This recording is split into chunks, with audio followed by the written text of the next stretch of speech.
Take my love, take my land, take me where I cannot stand. I don't care, I'm still free, you can't take the sky from me. Take me out to the black, tell them I'm not coming back. Burn the land and boil the sea, you can't take the sky from me. Have no place I can be, since I found serenity. You can't take the sky from me. Is that it? That's it. Is that Firefly? It is. It was touching on smooth jazz a little bit. I was gonna denounce you if you didn't know that. Oh, I don't know. I haven't seen Firefly, so... but it just sounded like a Firefly-ish thing. I'm it's sorry. Awesome. I'll go awesome. now. I'll go. No, I was forced to watch Serenity by people back when I was at school, and I didn't have any context for it, so I found it really boring, and yeah. It is so sad. If you watch the whole of Firefly, it becomes... I was distraught. People die. People die in a lot of things. But these are characters that I was invested in. People are invested in characters in Game of Thrones. They die all the freaking time. Yeah, but I just pooled bets on who's gonna die now, though. It's like it's like Spot the Stiff. Okay, fair enough. Right. Well, people keep telling me I need to watch that. I should probably get around to doing that one day. But first, Archer. Should. Oh yeah. Are you not caught up on Archer? My no, goodness. I am actually caught up on Archer at the minute. But yeah, I was a few weeks behind. Yeah, it is a good season. They've managed to claw it back after Vice. I don't know. Well, I didn't dislike Vice. This season's had some ups and some downs. I think some of the episodes were just like, I enjoyed this episode, but I don't know why this episode exists. And then other episodes are just like, yeah, this is great. So I think they're back on form. It's all good. We need more pirate episodes though. The pirate stuff was good. That is a good point. Screw your Vice stuff. We need pirates in Archer. Just need more pirates generally in all walks of life, in all fields. More pirates, generally speaking, would be good. Yes, I agree.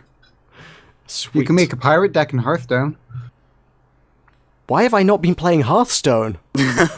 Because you have been a failure as a human being, and now you can become a success and play Hearthstone. And there's like pirate deck. It's like an archetype. It isn't very good, but it exists. There's like a ship's cannon that like deals 2 damage to a random enemy minion every time you summon a pirate. Like a salty dog, which is a 7/4 for 5.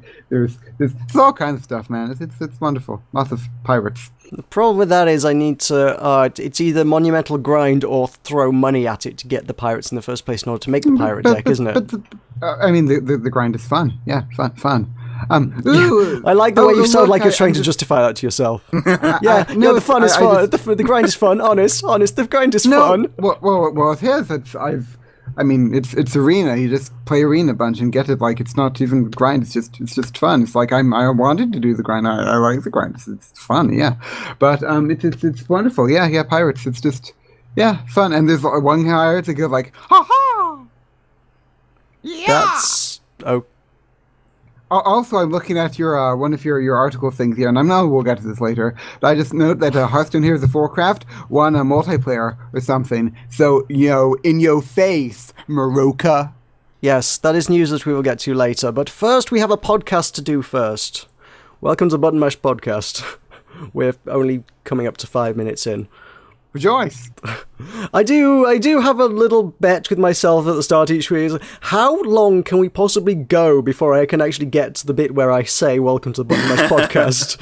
How much crap can we talk about before I even get to welcome? Well, you insulted Hearthstone, so I had to defend its honor. Right. Welcome to the Button Mash Podcast. We talk about video games and video game accessories. Theme tune this week was Will singing, because we're still missing Michael. I swear to God, guys, I promise I didn't bury him in a shallow grave somewhere. Honest, really, serious. So, yeah, Michael's still missing in action, possibly decaying somewhere. I don't know.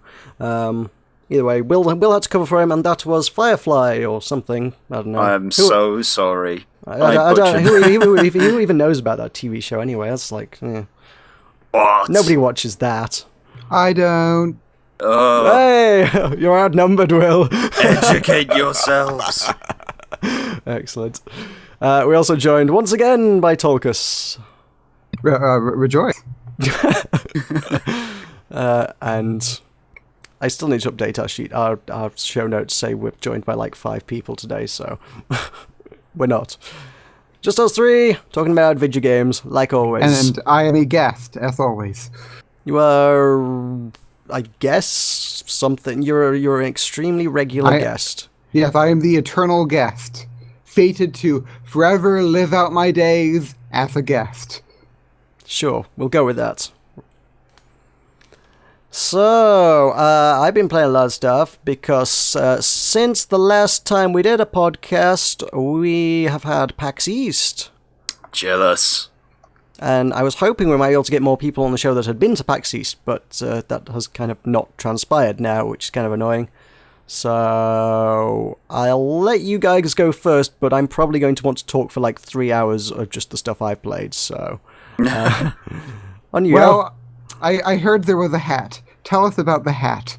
I wear a hat. It keeps my head warm and sheltered from the elements, and it comes with a pair of steampunk goggles to keep me protected from stray time travelers. How did you acquire this hat? With currency. What manner of currency? Great British pounds sterling. Foreigner. And where did you acquire this hat? In a vendor of hats. Ah, a vendor of hats. What a delightful fellow. Tell me about this vendor. Was he, did he have a certain charm of a British accent of a Victorian era long past? Yeah, let's go with that.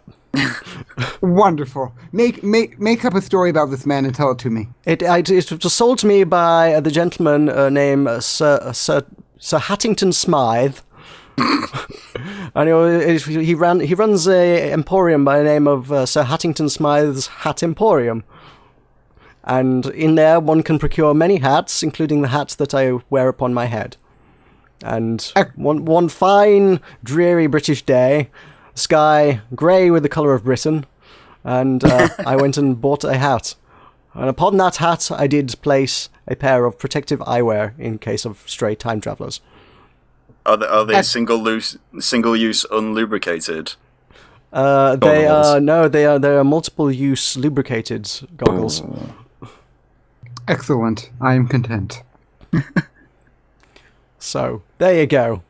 Are you wanting to talk a bit about single-use unlubricated monocles? Is that a thing you want to talk about today? I just wanted to say it. Me? Oh, okay. Because it's hilarious. I mean, monocle is a... Monocle and dwaddle are 2 words that I never expected to hear in my life, and now I have heard them, and my virgin ears have been molested by the great English empire that are our colonial imperialist aggressors. Oh dear. I think I need to send a monocle to Tulkas now. Well, I've ordered 3, so you have spare disposable monocles. I am prepared. Redcoat. For any monocle eventuality. Consider me prepared for the opera. The opera. So that's not really video games, but No, okay. it isn't. I did wear hats whilst I was playing them. Actually, generally, I tend to take my hat off to play video games. It's not very practical. Especially England is basically a virtual reality anyway. Yeah, most of the devs at PAX, when they sit you down to play their things, are like, here, have a headset. And I'm like, this is not compatible with my goggles, so I must remove them. So, yeah. So, the hat was only worn for decorative purposes and impressing the Americans primarily. Did it work? It works really, really well. To subdue us with fashion. This is a new colonizing technique. To be fair, I just wear it because I'm a massive attention whore, and it works pretty well on people of most nationalities, including the British. Most people are like, whoa, look at that guy, he's wearing a hat. And then I direct them to Hattington Smythe's Emporium. He's doing very well for himself. He's been getting a lot of referrals from me, yes. The goggles themselves came from Etsy, in case you're interested. Because they sell everything on Etsy. Including things that don't belong on Etsy. So, I'm unfamiliar with Etsy. Etsy is where I sell my stuff. Shameless plug. If one makes various handcrafted or sort of handcrafted types things, it's like eBay, but it's supposed to be like vintage goods and handcrafted goods, and there's a lot of it that kind of is barely towing the line of what passes for that description. I see. I sell my laser etched glasses on there, and they're also probably towing the line a little bit. Because I can make them fairly easily, if I'm honest. And a lot of people just do printed t-shirts, and it's like, someone has clearly just got a t-shirt press, and he's just got a big stack of as much bulk black t-shirts as they could possibly get, and just print white text on a black t-shirt, and they're like, here, buy t-shirts, and they all look terrible. So there's a lot of that goes on, but if you want to actually find interesting and very pretty things, Etsy's actually really good for that. So my goggles came from there. I've got a very steampunky kind of lapel pin that I wear that came off there. And I have a hand-tooled leather wallet that came from, I want to say Vietnam? I think. Somewhere eastern. So, yeah. That's very pretty as well, and they're astonishingly cheap because I don't know, they're apparently crafting things because ethics. Well, I guess the person who sold it made it himself, so he priced it. It's not like he's exploiting Chinese children in a sweatshop somewhere. You justify it any way you like. If he wants to sell it to me for 20 quid, I will pay 20 quid for the finest wallet I've ever seen in my life. It was a man named Rashid, that was it. Yes, Rashid made a very fine leather wallet, and I bought it from him. And I'm happy with it. Yay, Etsy. And if you want to look up frickin' lasers, you can buy laser-etched geeky glassware from me. Not that there's a lot of stock on the store at the minute. I'm going to restock that tomorrow. Yay, shameless plugs. And talking about irrelevant Meroka. things. What video games have you two been playing? God damn it. Minecraft. And Cool. Hearthstone. And Realm Total War. And Civilization 5. Oh, that was slightly different to the others. Tell us about Civilization 5. Oh, it's fun. We're working on a wee group to do it. Me, Pasta, Indie Bin, Matt in the Hat, one of Alzarath's friends, Jacob Stramu, and perhaps, possibly not very likely, Alzarath himself one day. And we've been trying to do a series on that for the past 3 months, and it's just never happened. The only time they can all decide to record together Thursdays from 3 to 4:30 randomly, and I'm just going along with that. And yeah, it's strange, but yeah, it's fun. It's all Baba Yetu, and it's just all the we're trying to doing our. I presume the game consists of more than Baba Yetu. Well, actually, Civ 5 doesn't even have Baba Yetu in it. That was Civ 4. Good Lord. It was apparently the first video game music to ever win some sort of big awards thing. I don't know. So yeah, it's famous. But yeah, it's a fun empire building game, I guess. I guess I can talk about that if you want. Or should I save that for the Tulkas segment? Do we have a Tulkas segment? This is just the bit where we talk about video games we've played, and these are video games you've played. So I figured you were okay to talk about them. There's the half an hour bit where I rant about Tolkien mythology and stuff, and I thought we were already there. Okay, fine. This is the Tulkas segment. Fine. Well, I will now begin the intro. No. We'll do Civ 5 first thing, then we'll move into the Tulkas segment proper. So, Civilization 5 is a fun empire building strategy game. One of the 3 games I play regularly, and up with Realms of War, the big 4. And it's something pretty fun. We tried to do a thing on our channel with me and Pastor Ninja, and that sort of fell through. Now we're moving on to this new thing, which may never happen, so don't get your hype on people. 3 people didn't work out, so you thought you'd get more people because that would be easy to coordinate, right? Yeah. But, well, I mean, Pasta and Matt in the Hat and Indie Ben. It's like Indie Ben did the doodle, looked at his schedule, and it's just a line of red for all the times he can't make. And this is a schedule of the whole week. So it's just a line of red going day. And finally there was 2 hours on Sunday that he could make. And I'm like, okay, this is going to schedule correctly. Yes. Thank you, Indie Ben, for agreeing to be part of this group. But then we sort of worked it out. But then there was a problem last week, and then passed away this week, and then there might be a problem next week, and then it never happened. Whatever. We've been working on it. But yes, Civilization 5 is 41 civs. Games generally take 6 to 8 hours, and you have different victory mechanics. There's science and culture and diplomatic and I figure we can probably assume a lot of people are fairly familiar with Civ. Yeah. Wonderful. So, well, you told me to talk about Civilization 5. I don't even know your man. experiences with it. You don't need to know all the mechanics. Okay, my experiences. Well, fine. I'll tell you Civilization 5 stories then. Fine.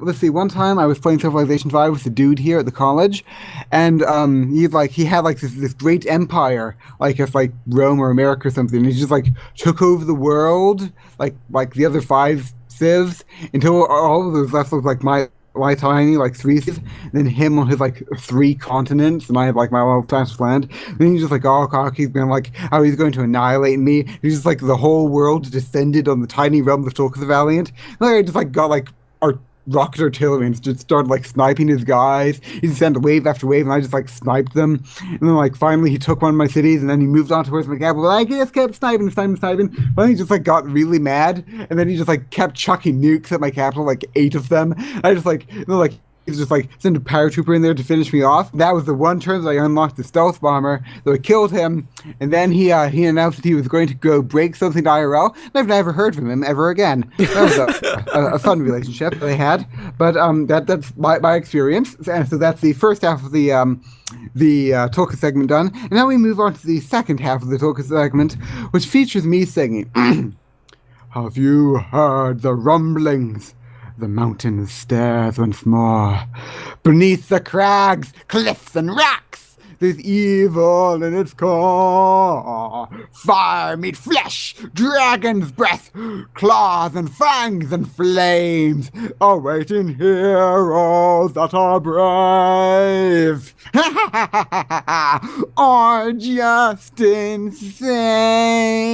Black Rock Mountain, a Hearthstone adventure. So yeah, the new expansion for Hearthstone, Black Rock Mountain, was released, and it takes place in the Black Rock Mountains, which apparently is the home of Ragnaros the Fire Lord. He's the guy who's by fire be purged. And then he says, die insect, and then soon, too soon. Never only went silence. Don't hear that often. But yeah, it's exciting because they have it's sort of like Curse of Naxxramas, only new, and the new sort of big mechanics they're introducing is the holding the dragon mechanic, which in my opinion is ingenious.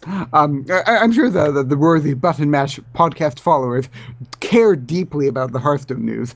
So, you say that with a touch of sarcasm, I feel, but I don't think that's not necessarily untrue. I mean, Hearthstone's a pretty popular game, and certainly, not that I've looked into this one, but when you say, it's kind of more Naxxramas kind of content, I'm okay with that. I liked the Naxxramas stuff, FYI, so you I played Hearthstone? Yes, I played Hearthstone. Well, I suppose not recently, you aren't but... in. That's a shame. I suppose you aren't in NARU. Oh well.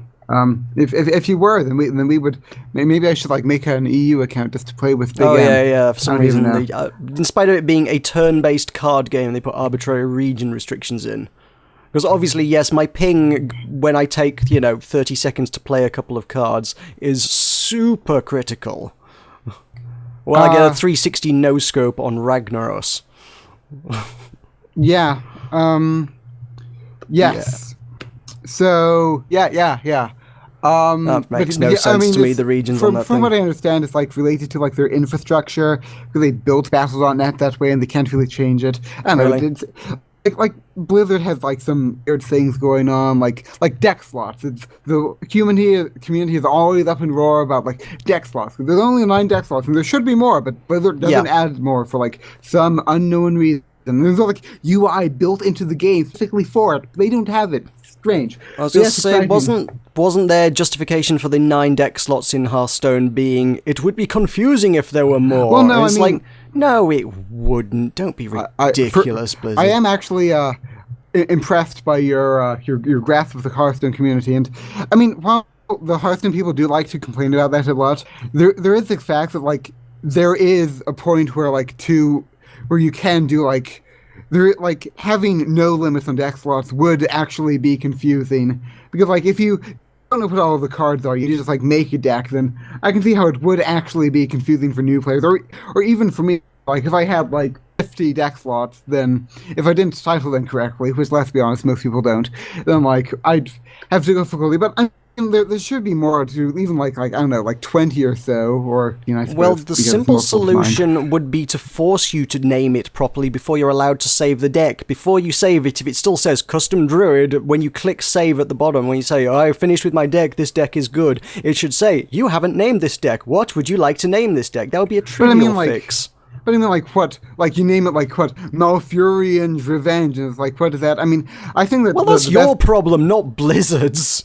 Well, you can't name your deck properly. It's not Blizzard's fault. Well, I mean, if it drives people away from Hearthstone, and therefore spending money on the game... Because they can't remember what they named their deck. Nobody's gonna rage quit Hearthstone because they can't remember what they named their deck. Well, I beg to differ, but the way I think it should be is that, like... Once you get, like, say, level 20 in all classes, then you get more deck slots, and then once you get to level 40 in all classes, then more deck slots, like, making it an achievement sort of thing. Like, there's already achievements in the Hearthstone. I feel like that's a fairly steep requirement on the whole, but certainly, well, I mean, and maybe how many... Just make sure the person has played at least a reasonable amount of the game before saying, okay, go wild.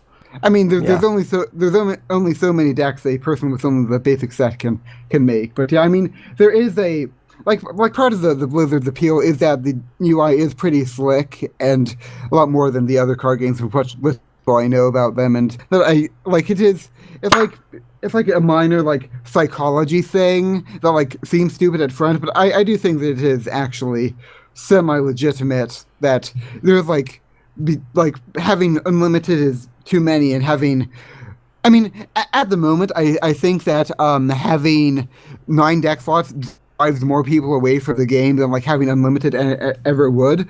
But there is a compromise that needs to be made there. But that's completely irrelevant to the topic of Blackrock Mountain Adventure. I love singing that. But yes, so the big mechanic they're introducing is the new big fancy Hold a Dragon mechanic. Because, it's sort of interesting that all the previous expansions with Nexramas and GVG have really made the game more aggro-oriented. Like the GVG had all the Death Rattle stuff with Undertaker that was just like got all cray, and then GVG had all the mech stuff, and that's all like aggro. And then it looks like the Blackrock Mountain will be building things more control-like with the big Ysera and Nixie and all the big dragon that never see play these days. Big mechanic is holding a dragon. Like, if you're holding a dragon, the card does something special, like you get a buff or whatever. That's really ingenious, because instead of like having all the little like buffy minions on the board, you have a dragon in your head, and then that buffs it. That incentivizes people to play the control deck.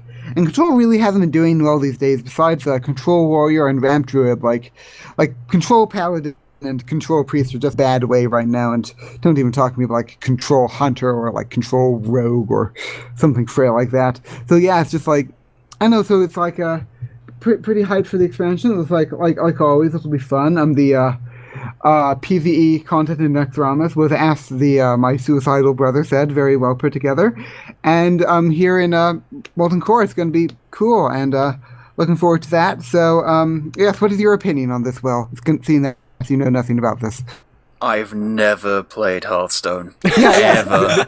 Yeah, this is why I don't know what you're talking about. I mean, he lost me as soon as he got into the meta, to be honest. As soon as he's talking about, oh, this is good, this is good, this is bad, this is awful. I'm like, I don't know these things. It's like, I do. I like gimmick decks, and I like the bosses. That's Hearthstone for me. I like seeing people play really stupid shit. High level stuff I couldn't give a damn about, but the people playing really stupid stuff just for giggles, that's fun. And seeing people actually take on the bosses, that's fun. And I'm taking it on myself, yeah. So yeah. BlackRock appeals in that regard. It's like, hey, here's a bunch of bosses, yay. Yeah, I actually do really enjoy the high level stuff. I finished second in an 8-player tournament recently, so that was fun. But I made it to the grand finals and I lost, and that was sad. But this is why I want Will to give us his opinion, because he knows nothing about this. This gives us the uninitiated, the novice side of things. The person who's never heard of BlackRock, of Hearthstone before in his life. I've vomited words at him, and now he needs to go clean the vomit off his chest. So tell me, Will, what sort of disinfectant will you use to try to repair your hopelessly disrepaired shirt? This is basically Tulkas cleanup detail. Tulkas cleanup detail. Tulkas has vomited words everywhere. You must spend half an hour with a mop and bucket and make it clean again. Do I get a laser? Yes. You may have a laser. As long as you give your opinion to clean up the vomit promptly. Yes. But then you're going to have to clean up the burn marks. And I tried that method and it doesn't work. The amount of burn on everything is just like, this is taking even longer than if I just cleaned up the blood in the first place. But it's sanitary. It's not going to pass inspection. No. Clearly you have higher standards than me. Yes. So does the inspector at the end of the level. Because even when I think it's spotless, it's still like, you did a crap job, you're fired. I'm like, find something in this level that is wrong. I dare you. I double dare you. It's spotless. You could eat off the floor and then perform surgery on it. God damn you, whoever inspects those things. Oh, man. Maybe that's the boss right at the end of the game. The inspector. Dick. You have to fight him with a laser and then clean up the mess after you've fought him. But it doesn't matter how well you clean up the mess because there's no one to inspect it anymore. Will, what have you been playing?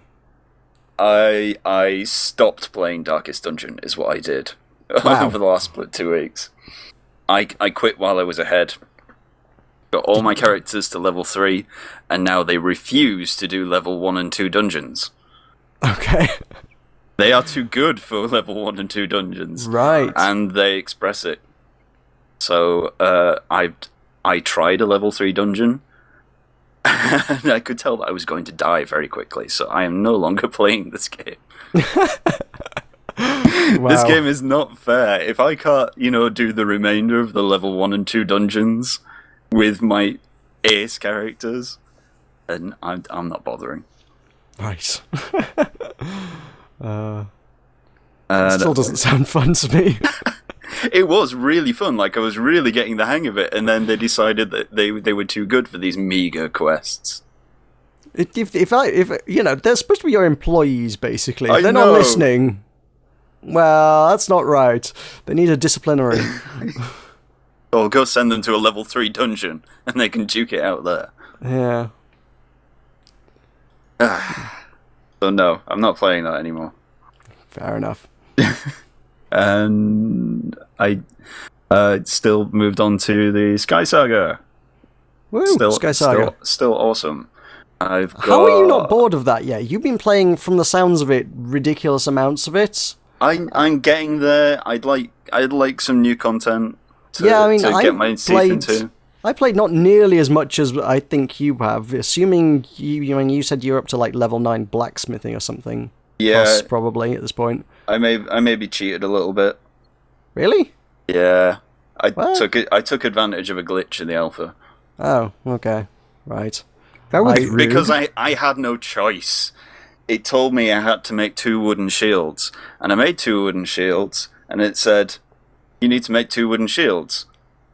And I'd already made 2 wooden shields, it just didn't take the achievement away. So I made another wooden shield, and I got the experience from that. And I made another wooden shield, and I got the experience from that. So I only had to make 1 wooden shield for every 5 lot of experience, and that did me for like 3 levels. Oh, okay. Right, fair enough. I got a weird thing with doing whatever what's the one where you build stuff? Architects? is Architects, it? yeah. Yeah. It asked me to do 5 barrels, so I was like, okay, I'll make 5 barrels. And then I finished another quest whilst I was in the middle of building the barrels. Yep. And then it replaced that quest with build 5 barrels. So I had 2 build 5 barrels quests on the go. And then when I finished the first one, it was like, oh, you finished both of them at the same time. Congratulations, here's 40 XP. But it didn't get rid of the second quest. So then when I finished building, I made like another 2 barrels and it finished the quest again. It was like, oh, here's another 40 XP. And I was like, okay, that's 80 XP that I got for building 7 barrels. I'll take it. Yep. I did not complain because it got me a battle axe in the end. Right. Which is... It's really, really slow, but it's got some very good knockback. So if you time your attacks, you can hold back like Is it a two-handed three or weapon? 4. Yeah, you can I hold figured, back like yeah. 3 or 4 enemies at a time. And It good. seems like it'd be a lot like the club from the Yetis. yes, yeah, it's Right. exactly like that, but it does a bit more damage. Ah, cool. Yes, I wish to try one, but okay. So I am in full rose iron captain armor, Cool. and I've got blue steel, but it's essentially the same. It protects exactly the same as rose iron, and rose iron's more durable. So Fair enough. Yeah, I could probably make gear out of rose iron. I'm kind of holding out. I was like, I want to make blue steel stuff because blue steel's cool. I got a blue steel helmet, and then I'm just desperately scraping together blue steel resources to make more stuff. I'm still wearing the wolf chest and boots, and it's like, I don't think these are very useful for me. I should probably just carry around the furnace more often and burn, keep things warm that way rather than wearing shoddy armor. But Yeah. hey-ho. oh, that furnace trick works very well.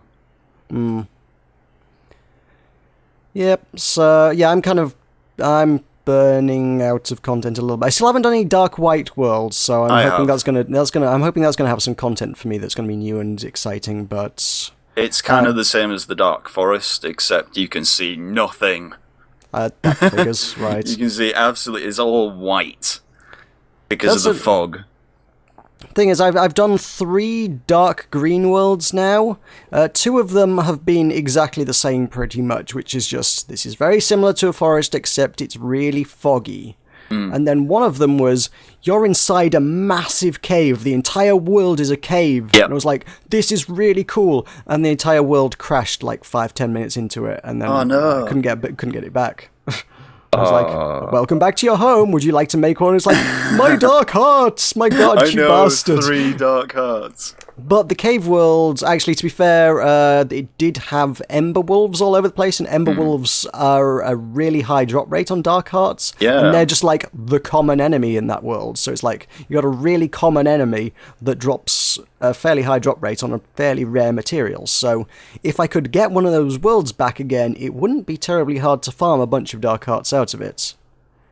Also, I'm pretty sure the drop rate on warlords within Dark Worlds is... The drop rate on Dark Hearts from those guys is like 100%, so... There were 2 warlords in the last Dark Forest I did. So, I found one that had like 4, I killed all of them and came out with 4 Dark Hearts, so it was like, okay, I'll take it. that's pretty decent. There was a lot of kiting involved. Yeah, I'll bet. It's like, stay away, I have a bow! Because those guys hit for 7 health a time, which is nasty. Ouch. Yeah. Because I took a hit in the face and I was like, okay, I'm not going to do that one again. Let's just stay away now. Yeah, Woo! you need better armor. Definitely. I do need better armor, yeah. I need to stop wearing the stupid wolf hat shit Yeah, stuff. I have tons of spare recipes if you need any of the spare captains set. I've got loads of the captain's ones. If you have any spare wolf set ones, I wouldn't say no, because I wouldn't I mind having do. the full wolf set, but... I think I have some spare wolf ones. I think it's the I guess I'm missing hands and head. If there's a wolf hands and head, I think if I those do. exist. Yes. Cool. I don't know what I have that you might need, but you are feel free Nothing. to raid stuff. Nothing. Do you have every recipe in the I game? have all. I think so. I keep wouldn't- thinking I wouldn't be have, but then I keep surprised. finding stuff, so I keep thinking it's like, there can't be much else that I need, and then stuff keeps turning up, so... I have like two chests full of recipes that are just multiples.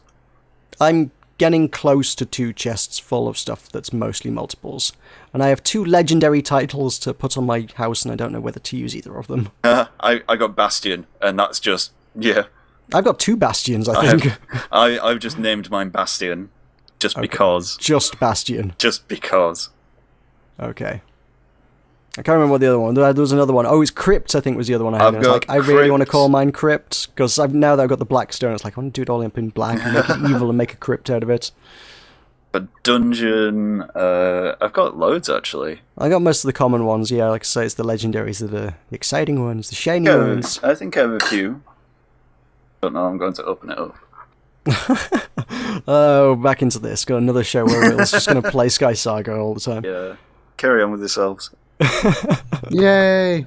So, as someone who has never played Sky Saga, tell Because me you your can't, because you're in the wrong country. Oh, It's only okay. available in the future. Oh, yeah, I suppose your future tech. But Will, this Yeah. future thing, tell me your favorite thing about it.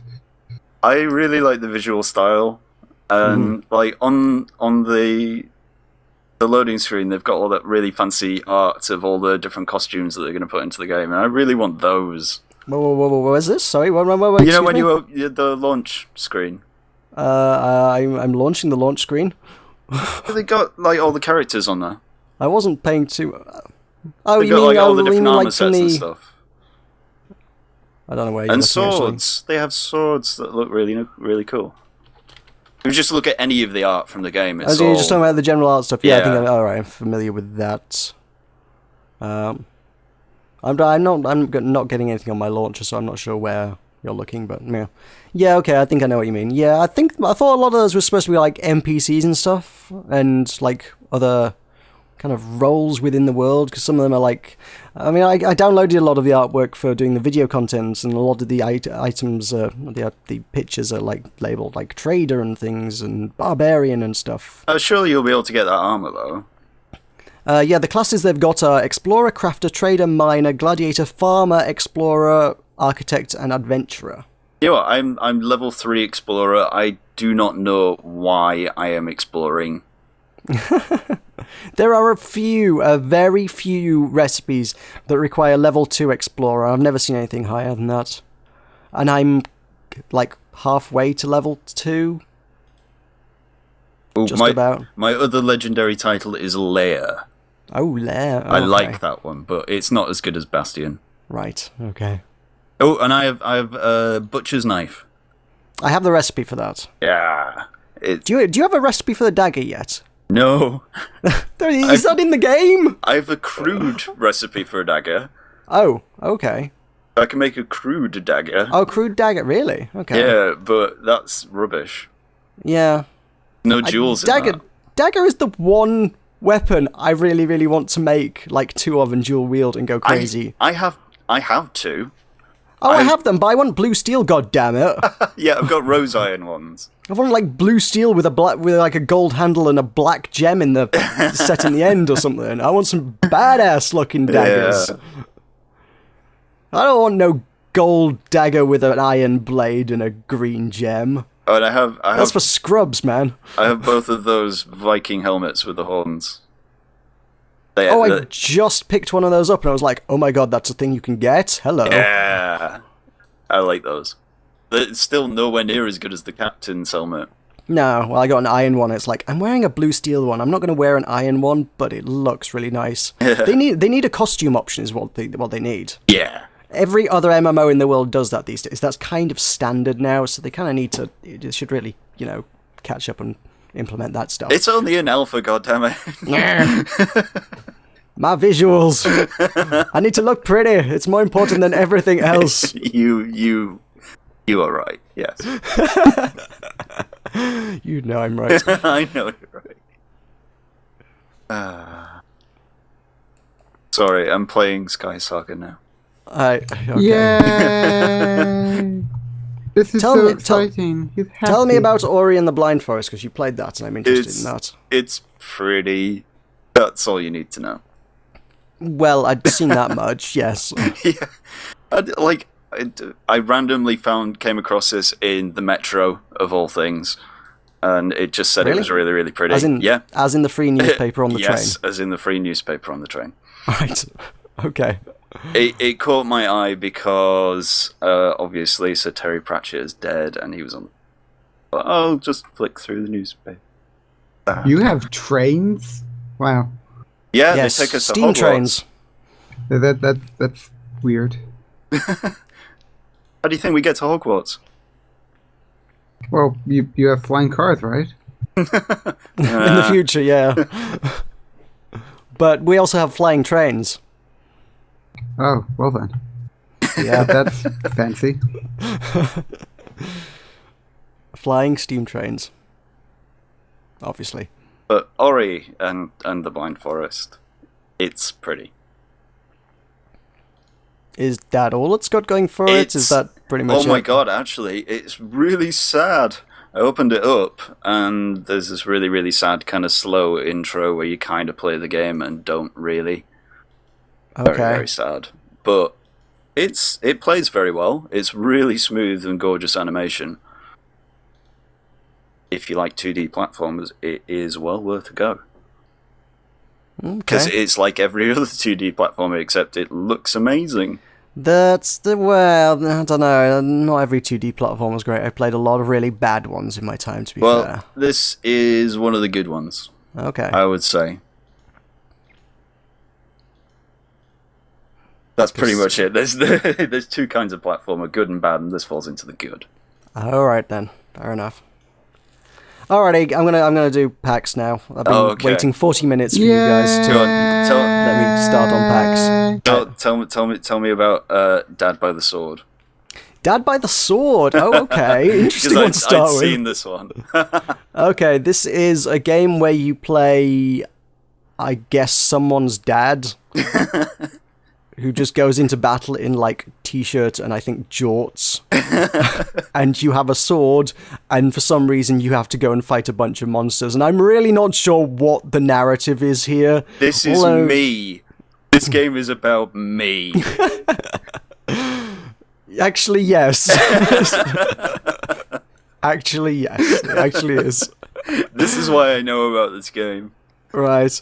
Yeah, it's first-person sword fighting, but with, like, crazy precise controls, and it doesn't necessarily make for a good system. It makes for a bit of a kind of Surgeon Simulator-ish kind of system. You kind of hold the mouse and drag it to make a slash. Yeah, and you just don't swing. If memory serves, I think you just don't swing the sword at all. You let go of the mouse button to parry an attack if the enemy attacks you. And yeah, depending on the angle at which you swing the sword, you can hit different bits of the enemy. All the different bits of the enemy are like covered in bits of armor. You can break off like shoulder pads and chest armor or helmets and stuff, or if they're unprotected, if you've broken off like the armor, you can then cut off their arm and the enemy will walk around with no arms. As one of the enemies I did literally, it kind of went a bit Monty Python Black Knight, because I kind of cut off both his arms and he just stood there looking at me. I could hear everyone behind me just giggling because I just stood and looked at the guy for like 5 seconds. We were just staring at each other, and he was just like, well, now what? Nice. Yeah, the dev was like, I'd heard him say to someone else who was like, oh yeah, it's fairly impressive if you can actually get one kill in this, and I just walked into the first room and killed like 3 guys, and I was like, this ain't so bad. Oh, cool. So not as bad as they made out. I did go around, he mentioned once, he was like, oh, sometimes there's things in various pots and stuff, so if you slash a pot in half, which doesn't really shatter, it literally just slices neatly in half, like it's made of plasticine or something, I don't know. You can sometimes get stuff out of them. So I, at that point, went around breaking all the things, at which point the dev was like, okay, no, there's nothing in those things. You can go fight the next one. I was like, no, what if there's something in the pot? I need to smash it. I need to smash the things, man. There might be things. You said there might be things, and I'm going to smash them now. You promised there might be things. Yeah. You built this up. You said there might be things. I need to find what sort of things there might be. I never found anything. No, I never found anything. I may have misheard him over the headset. He might have said there's nothing in any of the pots. That could be a thing. That's very likely, actually. Oh dear. But yeah, I went and killed a bunch of dudes with a sword awkwardly, and it was entertaining. It looked really cool. It's a bit silly, but it's supposed to be, so Yeah. it's all good. It's all good. Go on. Well, we should probably talk about the main thing, at least for me, the main thing at PAX, Overwatch. Oh, Valhalla, that was the main thing, yeah. No! No! That's why I put it at the top of the list. Overwatch was kind of a big deal, yes. Yeah. Okay. Overwatch, I played 2 rounds of it. I played one with the British woman, because obviously. He has a terrible, terrible accent. Foreigner. I know. Every other British person is like, God damn it, Blizzard, why did you do that? That's the worst. How could you do that? It's awful. No, you can't do that. You're not allowed to do that. Blizzard, you should be ashamed. This is terrible, and I'm never playing a Blizzard game again. And I'm like, I love this character. I love Tracer, I think her name is, Yes. isn't it? Yes. I love Tracer. I really like Tracer.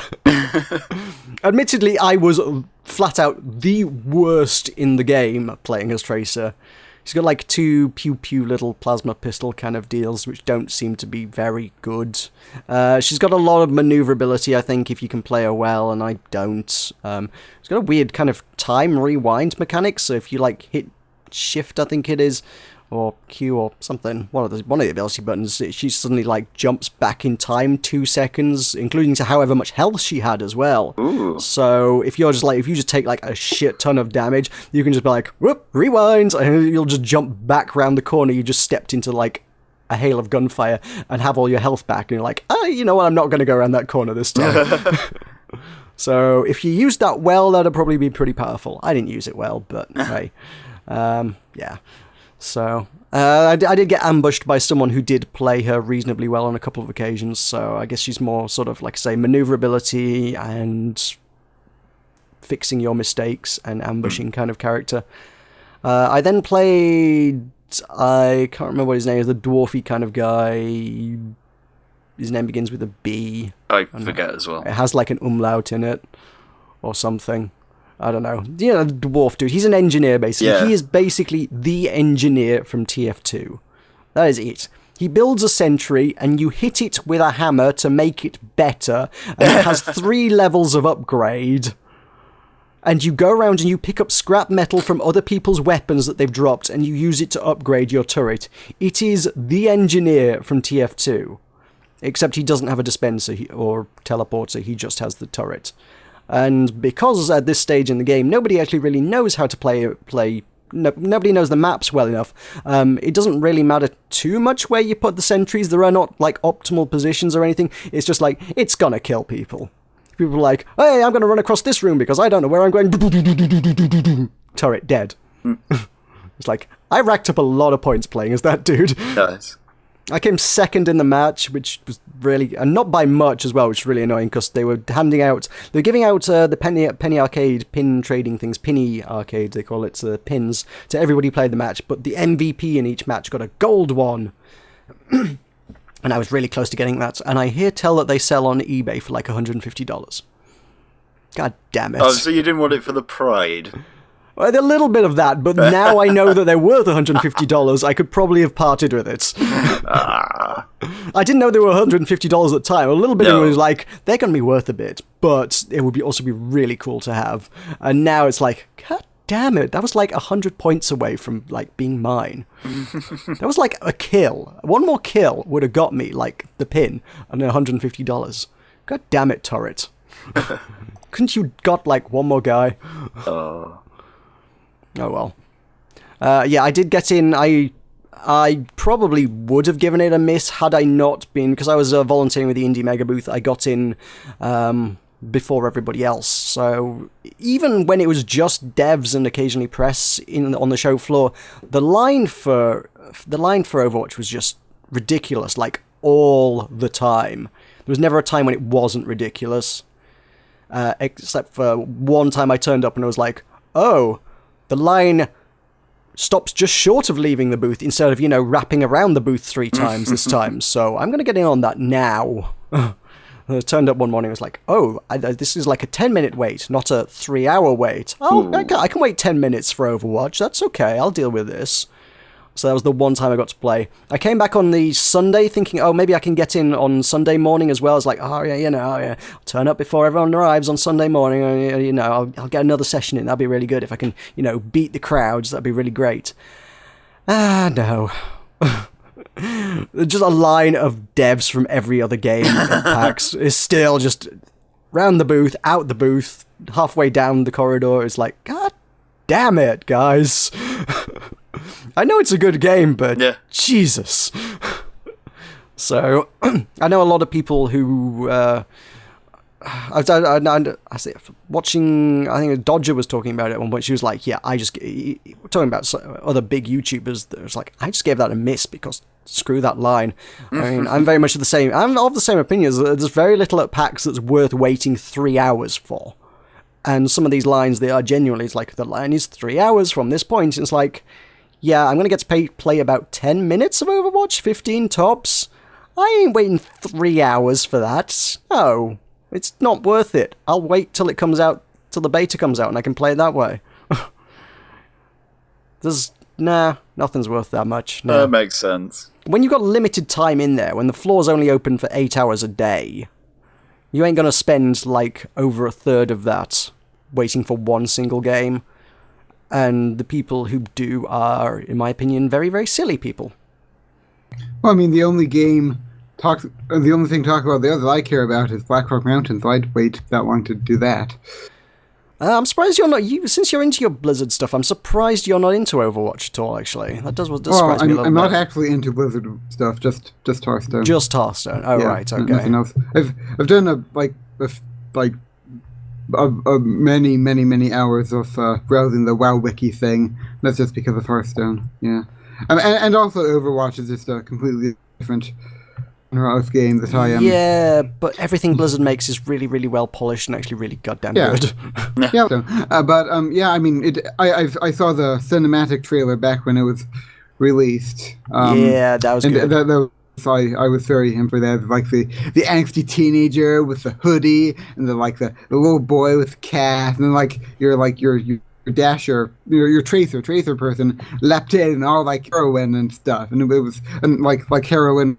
An E, not just. I realize you're not talking about hard drugs. Yes, that would be strange. But she leapt in, tried to sell those kids those drugs, and they fell for it. And now they're customers for life, yo.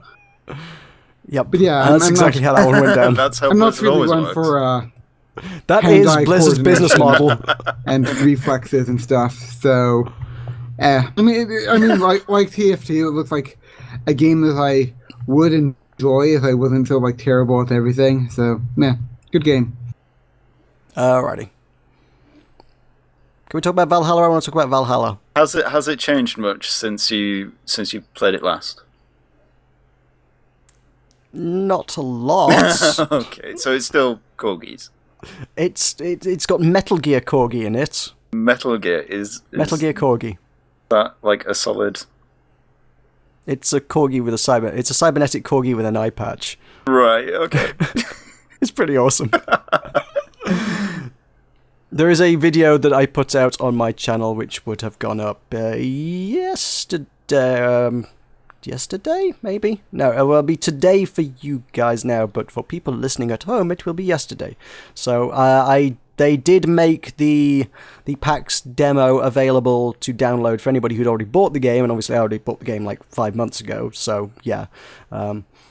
So I played through that, and there is a video of that on my channel, or there will be in about 2 hours' time, at time of recording.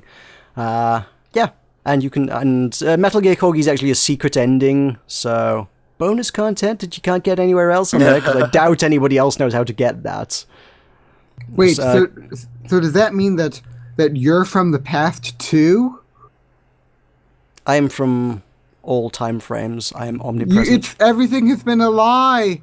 You can't cover it up now. You've admitted you're from the past too. Just like me, you're going on about your future games and your future virtual How realities. else? No. Like, How else do you explain me being this, at PAX the people watching without this have me being hoverboards. omnipresent? If you are listening to this podcast, then you have a hoverboard, and I don't care what you have to say about it. I'm fifth dimensional. I come from all time frames at once. Meta. I can also tell you that you don't want to know what happens in like 70 years' time. It's not good. I trust you.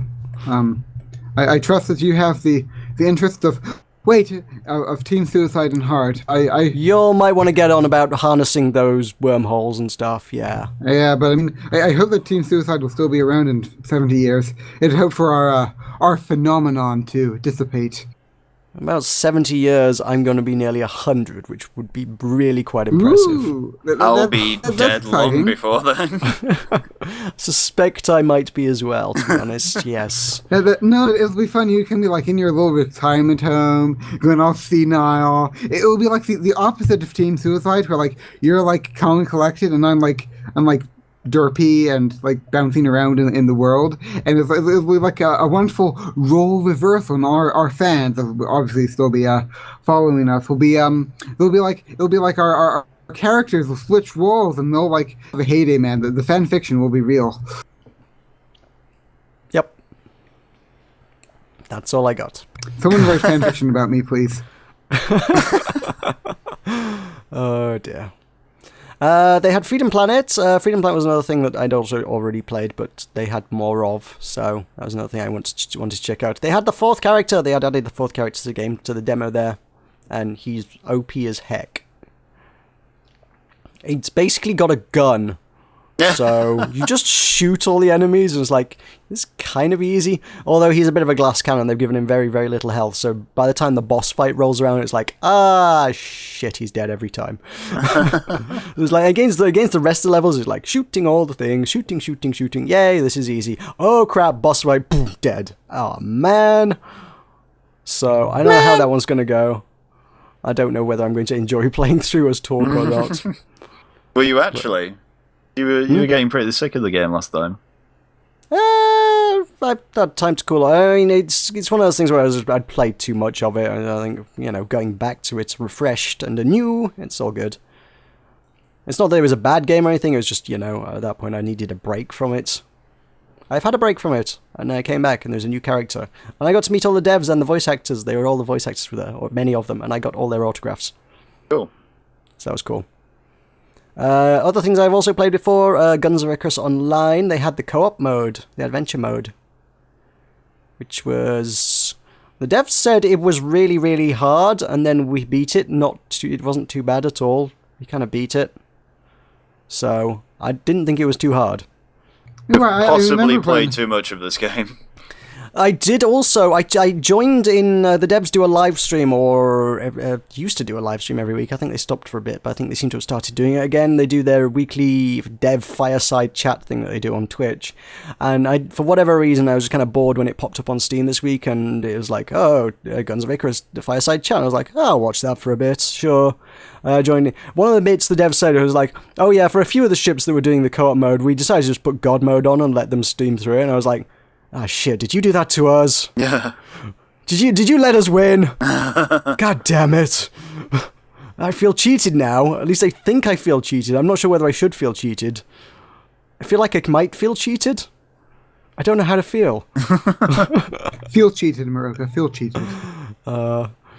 Because, I was surprised that we won because our pilot, and I thought he was one of the Muse guys because he was wearing the Guns of Icarus t-shirt and everything, and he'd been directing the game, and he's like, oh yes, well, come on, sit down, join in the game. And then he spent it took us 2 attempts to beat it, but the first attempt, when we died, he spent most of the match flying backwards. I was like, these are not the actions of a competent pilot. I can't hit the targets. The targets are behind us in the direction we're flying. My gun is pointing backwards. Turn the ship around for the love of God. I don't know how he managed to fly that thing, but he flew it backwards into many cliffs, actually, to be fair. So, yeah, it seems given that flying, at that point, it's also like, yeah, if they saw that guy flying, maybe they thought he was a good candidate for putting God mode on. God damn it. So, I'm surprised it's not further along, because they had it in a playable state last year, and then this year, they're still like, oh yeah, there's a lot more work to be done yet. It's really not balanced at all. Yeah, there's still loads of work to be doing. When I ask them about it, this is very early. This is very rough. Yeah, no, it's nowhere near finished. It's like, well, it was last year. What have you been doing for the last year? And they had it playable at PAX last year. I know that much. I didn't play it, but I know they had it playable. But again, they're hoping to have it finished before the end of the year, I think. So that'll be interesting to see. I don't know.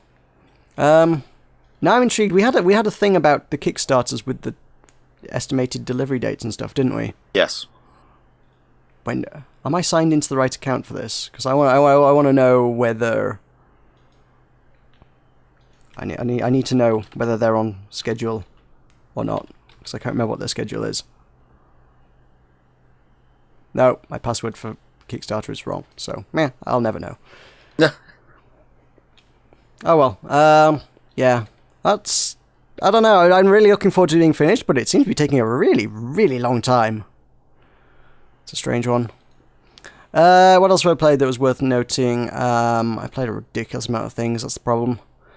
There was... Moon Hunters was kind of cool. Moon Hunters is a 4-player co-op RPG thing. The style is not dissimilar to, again, your things like, I can't remember what it's called now. Hyper Light Drifter, I think. Ooh. Yeah, and it's kind of got this weird democracy kind of thing going on, where every time the team has to make a decision, everybody votes on it. Ah. Which ended up with us making some really crappy decisions. Because I ended up teamed up with 3 people who were just not in the same mindset as me. So one of the first things that comes up in the game is some homeless beggar comes up to you and is like, oh, please, could you spare some food, some supplies? Oh, mighty adventurers. And the other guys are like, no, screw you. And I was like, hang on, we can spare something for this guy. Come on, guys. And then you turn up in the next town and they're like, all the villagers are like, oh, you selfish bastards. We heard about you and the beggar. Yeah, you yourself. We're not going to help you guys out. You're so selfish. I was like, see, I told you we should have helped the beggar. So that's so mean. Why wouldn't you? He's a nice beggar. Did he have a name? No. Okay, well we need to name him then. We need to give him a gift in death that he never had in life. I propose Leo. Sure. Okay. Okay, Leo, because Leo means lion, for the lion that lies within the heart of the meanest of us all. To be fair, the tagline for the game was like "build your mythology," so at least you appear to be getting into the spirit of things. Yeah, you're certainly building the mythology here. Yeah, Leo, we need to. No, it's wonderful. We need to try to get Leo to work better. Yeah, so, Will, you can be his life mentor, and Meroka can be the cash flow. And I'll just sort of, chill out with you guys and play Hearthstone, yeah. Yeah. Right. What else have I played? I played,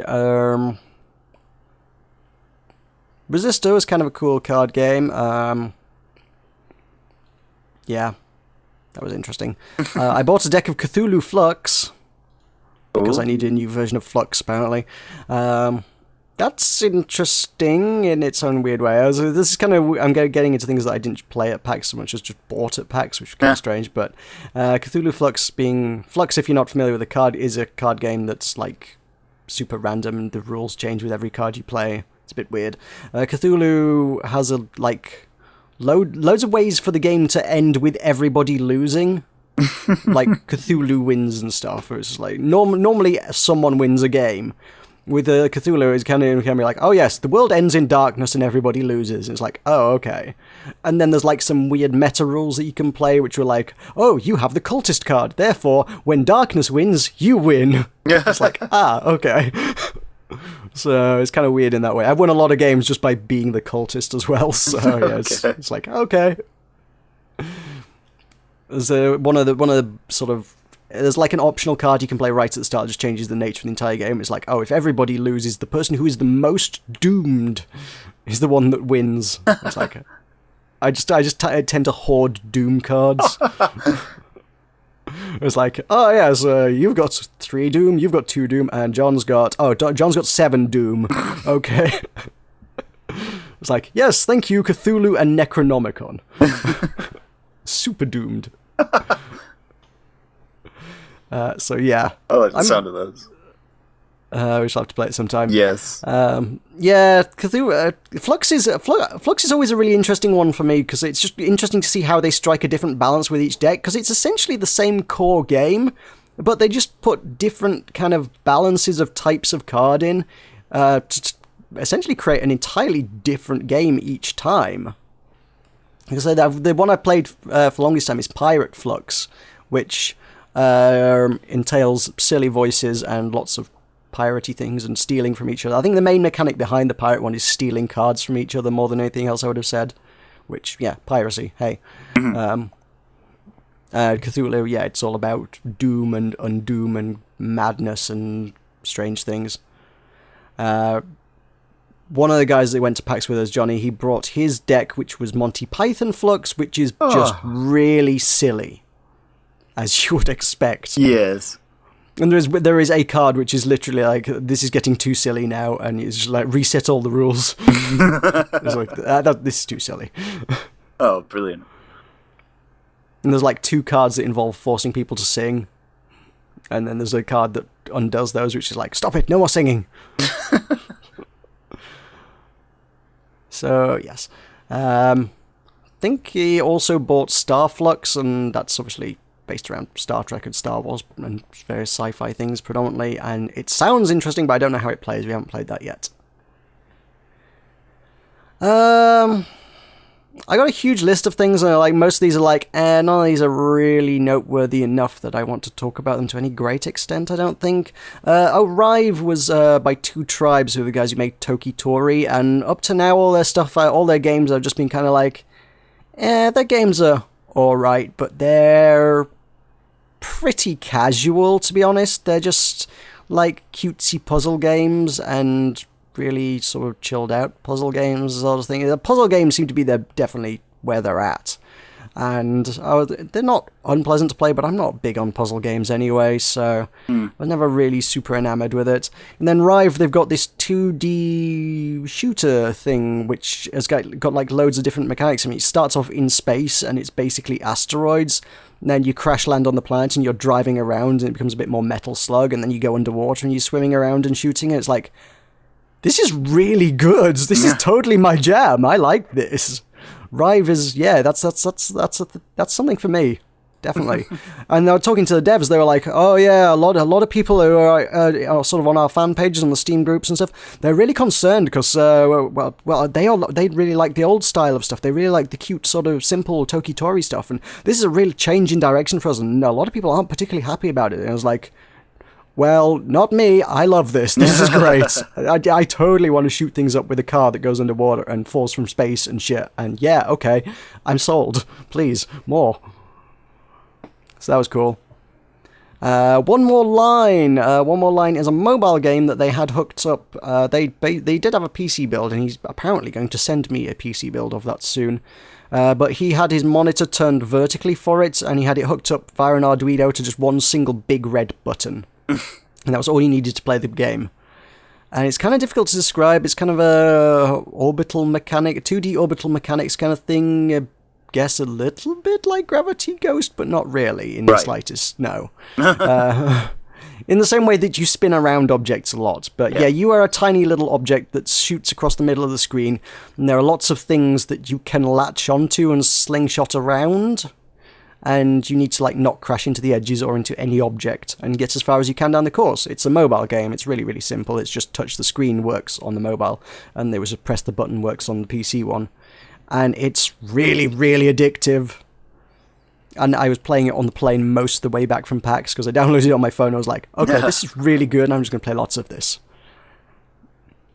It's like $2 removes all the ads, because the ads, he does have kind of an obnoxious ad system, and it's like every few games will be like, okay, now sit and watch this video, and I'm like, okay, I'm just gonna get rid of this. This just needs to go, like, now. I need to do one more line, just one more, guys, one more line. Yeah, it's pretty compelling, for some strange addictive reason. The guy that was running it, he had a offer going on where he's like, oh, if you can score more than 100 points at this game, I will give you $100. Which is quite the offer. And how many points did you score? My record was 74 after many more attempts than he allowed me.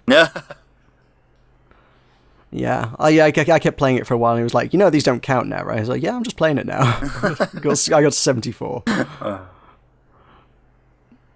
Yeah, he said he gave out $100 on the Friday, gave out nothing on the Saturday, and then on the Sunday, which is when I played it, he was like, yeah, I've given out $400 today. It's like, oof, okay. So, yeah, that could have been... I would have, even if I'd got it, I would have felt bad taking that from him. I would have been like, dude, no, don't be ridiculous. That's insane. No. But yeah, that's pretty cool. I would recommend it. It is, like I say, free on iOS and Android, so you can download that and check that out. But yeah, get rid of the ads. It's cheap. I don't see why people object to paying $1 or $2 for good games on mobile platforms. I mean, if it was on any other platform, they would charge a lot more for the same thing. Let's be honest. Yeah. And do in a lot of instances. So yeah. I mean, when you're like, oh, this is a pretty decent quality game for $2, $2, £1, in fact, pretty much.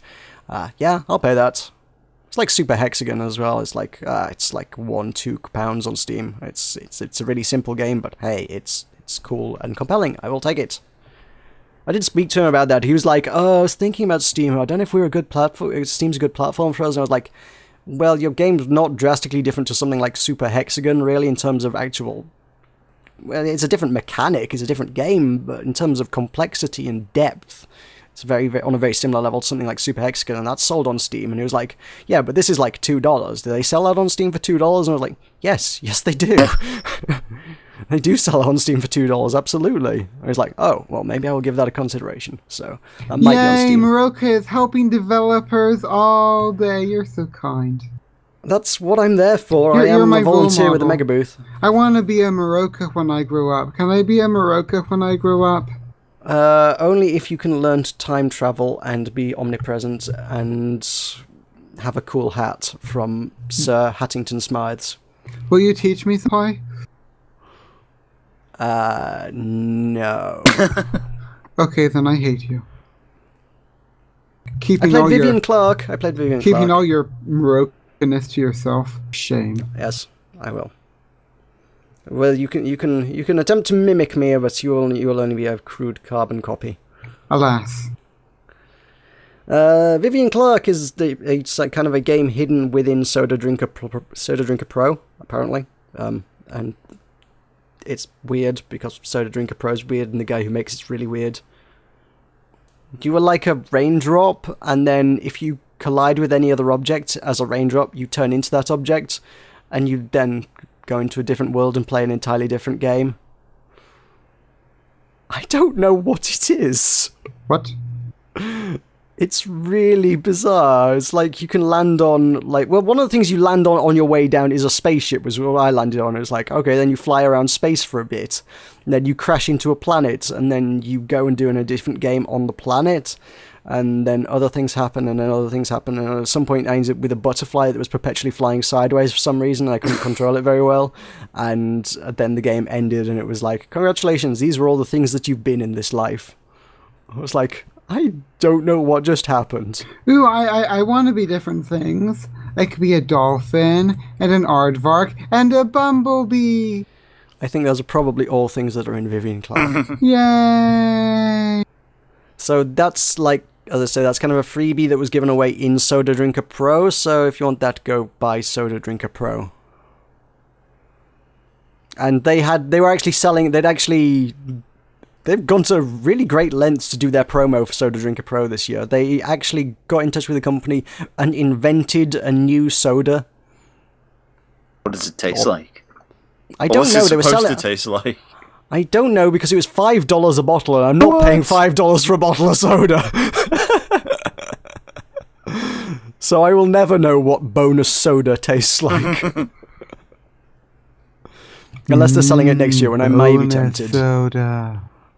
Yeah, a lot of people were, well, they reckon it was probably they'd reckon it was quite a nice one. It was like, oh yes, we invented this new flavour and it's amazing, and a lot of people were like, hey, this is really good. But it's like, $5 a bottle? No. I mean, it came with a copy of the game. If you're looking to buy the game, that's not a bad way to get the game and a free drink with it.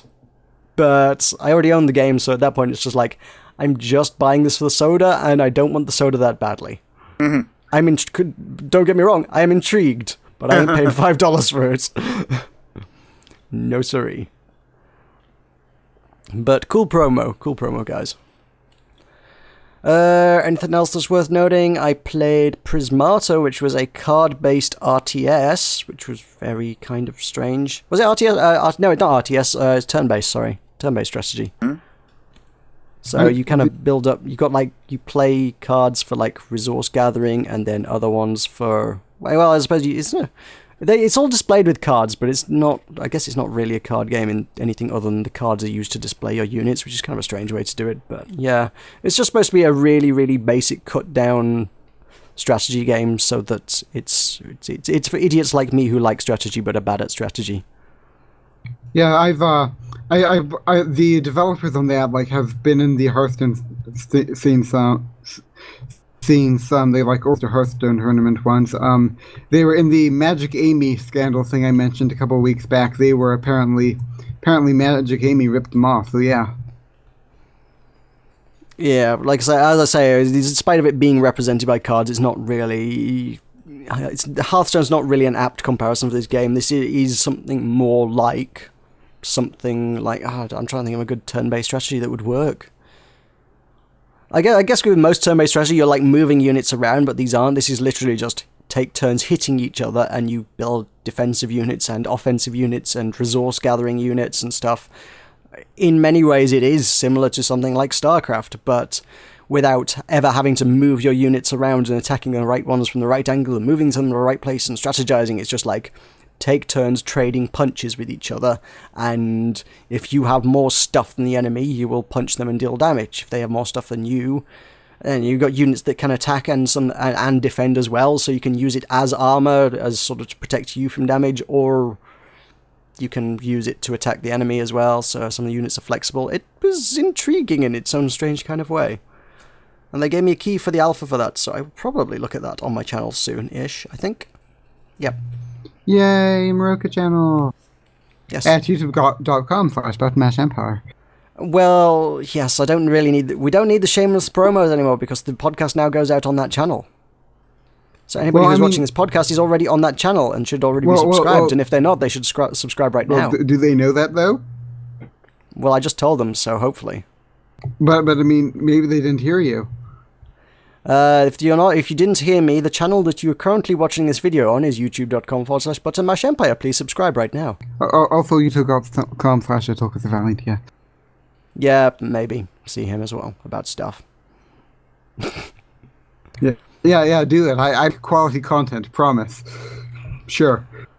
I suppose one other thing was, again, another card deck thing that we had but didn't play at PAX. It was just sort of tangential to PAX, was Boss Monster, which that was fun. That's kind of it's Dungeon Keeper the card game is what that is. And yeah, that's strange but cool. Yeah, you have to build a dungeon with cards, and other hero cards will try and kill your dungeon, and if you kill the heroes you steal their souls, and if you get to 10 souls you win. I like stealing souls. And you get lots of spells and cool things, and you can like winning. You play spells on the guys as they're moving through your dungeon, and they take extra damage because of spells, and epic heroes come through and deal extra damage to you, and yeah, you need to add more loot to your dungeon so that specific classes will be like, oh, that dungeon has lots of mage loot, therefore I will go do the mage dungeon, and you are the mage dungeon. All the mages come to you. It's really interesting. There's a weird balance to be struck, but it's all cool. All the mages come to me. Yeah. Yep. Not PAX things. I know we're going on way too long, but I want to talk about these things. Not PAX. We've got Isbara. Isbara it's a bullet hell platformer. Oh, which yes, we talked about this a few times, haven't we? Oh, I mentioned it because they sent it to me a while back and I played a little bit of it. It's actually out now. The game is actually out and I've actually reviewed it. So I actually sunk a little bit of time into it this week. I got up to level 9, got fundamentally stuck on level 9 and decided to call it a day there. Okay. That's I think that's about as far as I'm ever going to get, to be honest. But it's very cool. It's, you do some platform jumping, dodging lots of bullets, and you can make shields or dash around or slow down time and combine the powers in various ways to dodge various attacks, and it's goddamn rock solid is what it is, but very cool nonetheless. It's got an amazing metal soundtrack and an awesome sort of comic book graphic novel kind of art style, which is also very cool.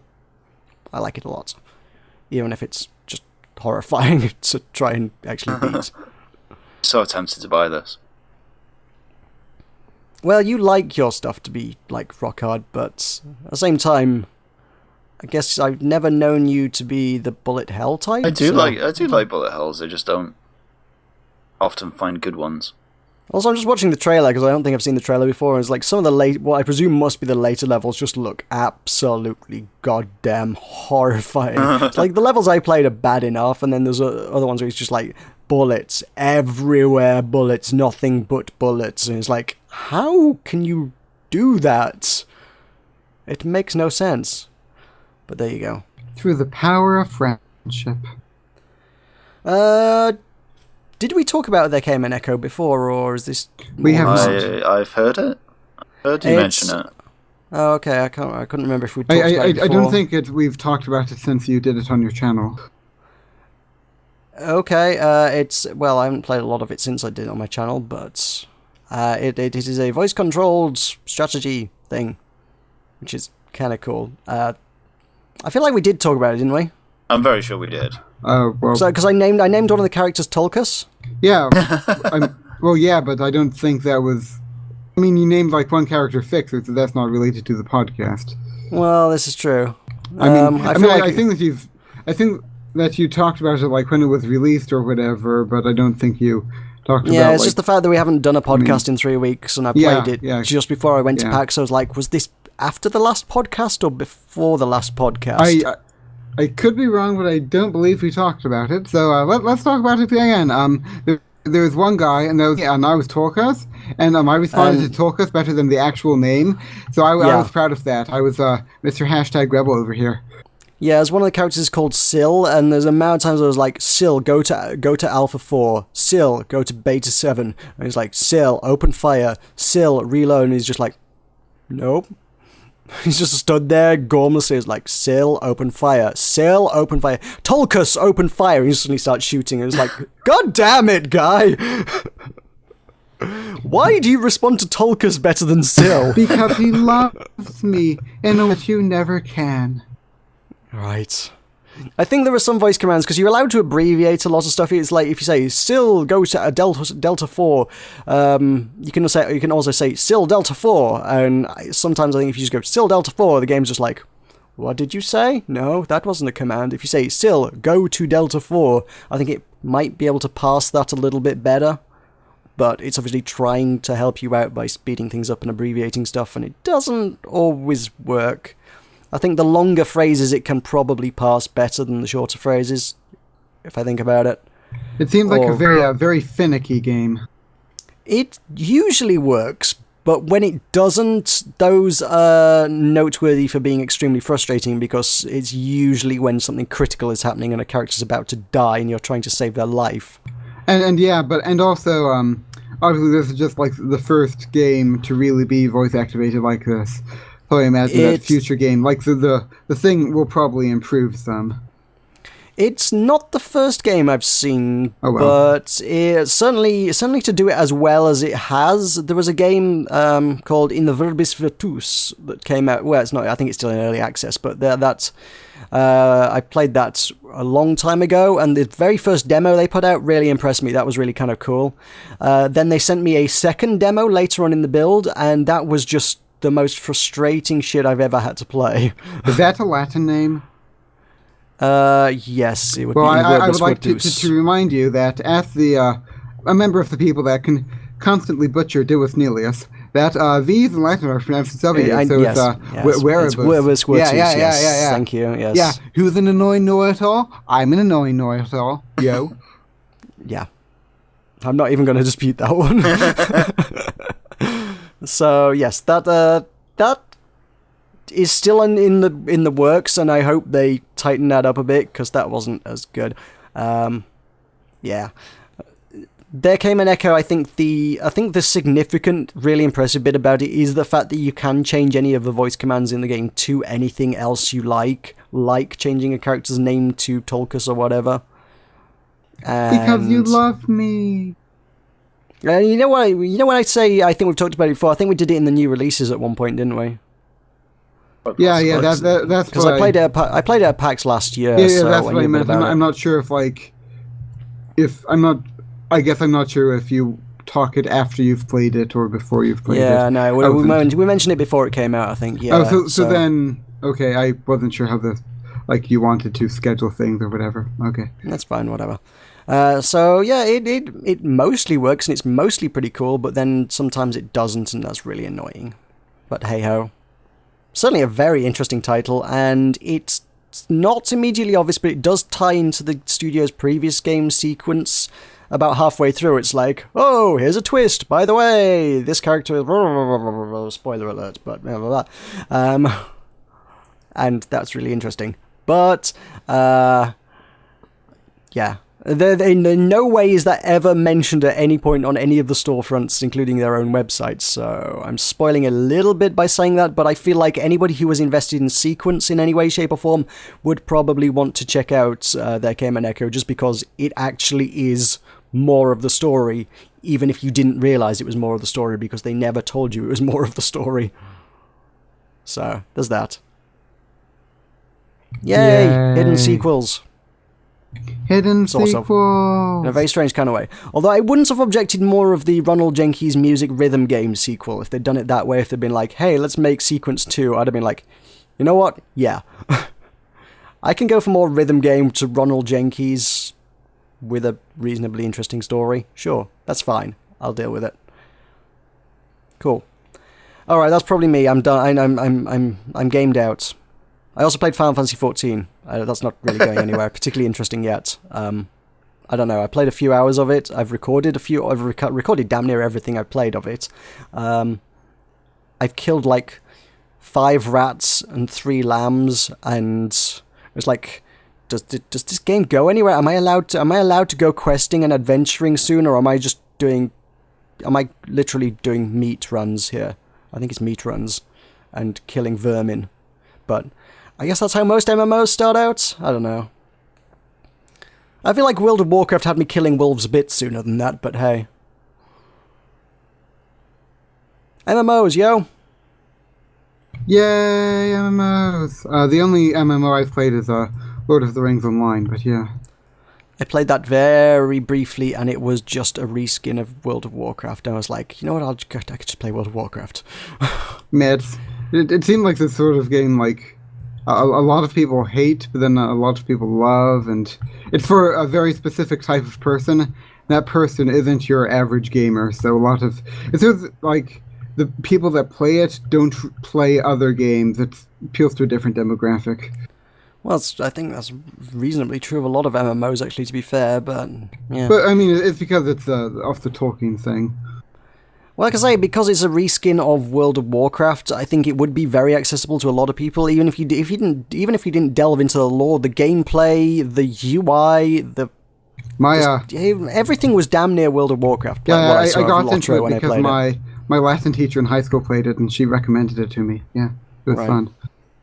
But yeah, because it's so World of Warcraft, I think it would be a very accessible game for anyone to get into, but given that World of Warcraft is there and has a lot more expansion and a lot more polish and probably a much bigger team working on it constantly, it's probably just generally the better title. Yeah, Turbine has sort of had financial difficulties. Yeah. But, yeah, I haven't had in, like, years. I got the Guardian up to level 51 though, so that was fun. And it never seemed like it had a particularly fair free-to-play model. I can't remember what the model was. It's just like you can't free-to-play rank up one character. Like you have to. Like, you can play 3 different characters at one time. Well, no, like 1 or 2 or something. So, like, in a way, I think that to get to, to beat the game, you'd have to delete your starting character and start over and play through the same content again, like, 4 or 5 times to get the number of turbo points. You needed to unlock more levels. So it's just very, very grindy. Weird. I guess they weren't expecting you to grind through the game with 3 different characters to unlock more characters. Well, I think they were probably just hoping you would part with your money. well, yeah, that's a thing. And obviously, like, hosting an MMO takes more resources than Hearthstone. But like Hearthstone, I've played it for a year, and I can play the most expensive decks in the game, and I've never spent a cent on it. So meh. I've seen the slightly shady resellers that you're probably not supposed to buy stuff from that do like, oh, Hearthstone booster packs for like 70p, and I'm like, ooh, that's really tempting. Normally they're £2. At this point, it's like, oh, I can get 3 decks for the price of 1? Oh, well, booster packs for the price of 1 is like, oh, well, that could be a thing I could be interested in. Well, I know that's really shady and sketchy and absolutely shouldn't do that, but yeah, damn if it ain't tempting. Tulkas has his own morality. I mean, honestly, like, in the beginning of, like, when I was first starting out in Hearthstone, I wouldn't have wanted to buy things, because I think that, like, doing arena and locking all the guards and stuff, like, that was enjoyable to me. So I think that, like even paying money to get to Hearthstone, like, I'm sort of, like, fearful of saying this in case a Blizzard employee is watching, but like, honestly, I didn't actually want to pay money to a card faster, because I enjoyed the sort of having to rank up, and like maybe you don't have enough cards to fill out your deck, so you have to play more to, like, you have to substitute in cards. I enjoyed that, honestly, and I felt like buying cards would cheapen that experience somewhat. I guess to each their own, I suppose. If that's what you get out of it, fair enough. But as I say, I think what I've enjoyed most about Hearthstone, certainly from watching other people play, is silly gimmick decks, and to do that you need to have access to all the cards. And I'm like, I don't think I would want to grind my way through a lot of content over and over again, just playing the game just generally in order to get the cards that I need to make to play the fun decks. What I want is just, can I just have a quick shortcut to the fun decks? Yes, I can. It involves paying money, right? Yeah, I've personally, like, never really, like, the stuff that Total Biscuit does, I've never had time for that, because just, and it was like, people trying to fail in games just sort of frustrates me, and I know that it shouldn't, and that I see videos like TBs, and I'm like, I really should be more entertained by this than I am, but instead I'm just frustrated for no reason. But it's not, yeah. There's nothing trying to fail about that. It's trying to win, but it's trying to win with something that's not just a standard prefab deck. I mean, a lot of the players are just like, I'm going to go on the internet and I'm going to find out what the best TM deck is, so I can just use that to steamroll people on ladder. And it's like, well, where's the fun in that? Why don't you create a deck that's entirely death rattle or whatever mechanic you feel like using on that particular day, and have some fun with it? And it's like, that's fun. That's what I get out of it. Those decks aren't consistent enough to win, but I mean, but that's not the point. The point is that it's fun. That isn't the point. And what I'm saying is that, like, as the Alzra says his things about, like, the Timmy and the other guy, and I'm not the Timmy, and you evidently are the Timmy, and that's the thing. But like the idea basically that, like, Timmy is the sort of player that likes to play, like, cool decks, and the Spike is, like, the sort of player that likes to win, and there's, like, another guy in there that likes to win and use two cool cards. And I like to do that in my decks. Like, usually in my decks there's always, like, some random card, like, I don't know, like Southern Tiger or Five Summer that, like, no one is, and I just play it just because I'm like, this card will work well in this deck, and then it never does, and I'm sad. But man, it's to each their own, of course. And the Rage fellow that I was in the other tournament have plans to do a gimmick deck tournament that I might try to enter, because I actually got 2 subscribers from the other tournament, so I was happy. But yes. Right, well, we've been going for over an hour and a half, and the first half of our show is normally an hour, so my throat's killing me and I could use a cup of tea, so I think we should take a break here, to be honest. Yay, bye, little friends. So when we come back, we'll do the latest gaming news for the past week or so, and then upcoming releases for the upcoming week. I love you. Button Mash Podcast is back. I do feel like we need to set you to some sort of jazz music. Smooth jazz. I think I would do well in jazz. I think you would. You do. You've got a veritable career ahead of you in the smooth jazz scene. Absolutely. Welcome back to Button Mash Podcast. We have smooth jazz. Possibly. I don't know. I think it's something we need to contemplate incorporating it in some way or form. We could appeal to a more mature audience. Possibly. No. We could appeal to every audience for who doesn't love smooth jazz. Anyway, welcome back to the second half of the Button Mash Podcast. We will be having some gaming news for you. And then later on we'll do the upcoming releases for the coming week. So, let's kick things off with, to be fair, there's actually been a number of things happened in the last 3 weeks since things have happened that last happened, or something. I picked a few things out. Whether these are the most noteworthy things I could have picked, I don't know.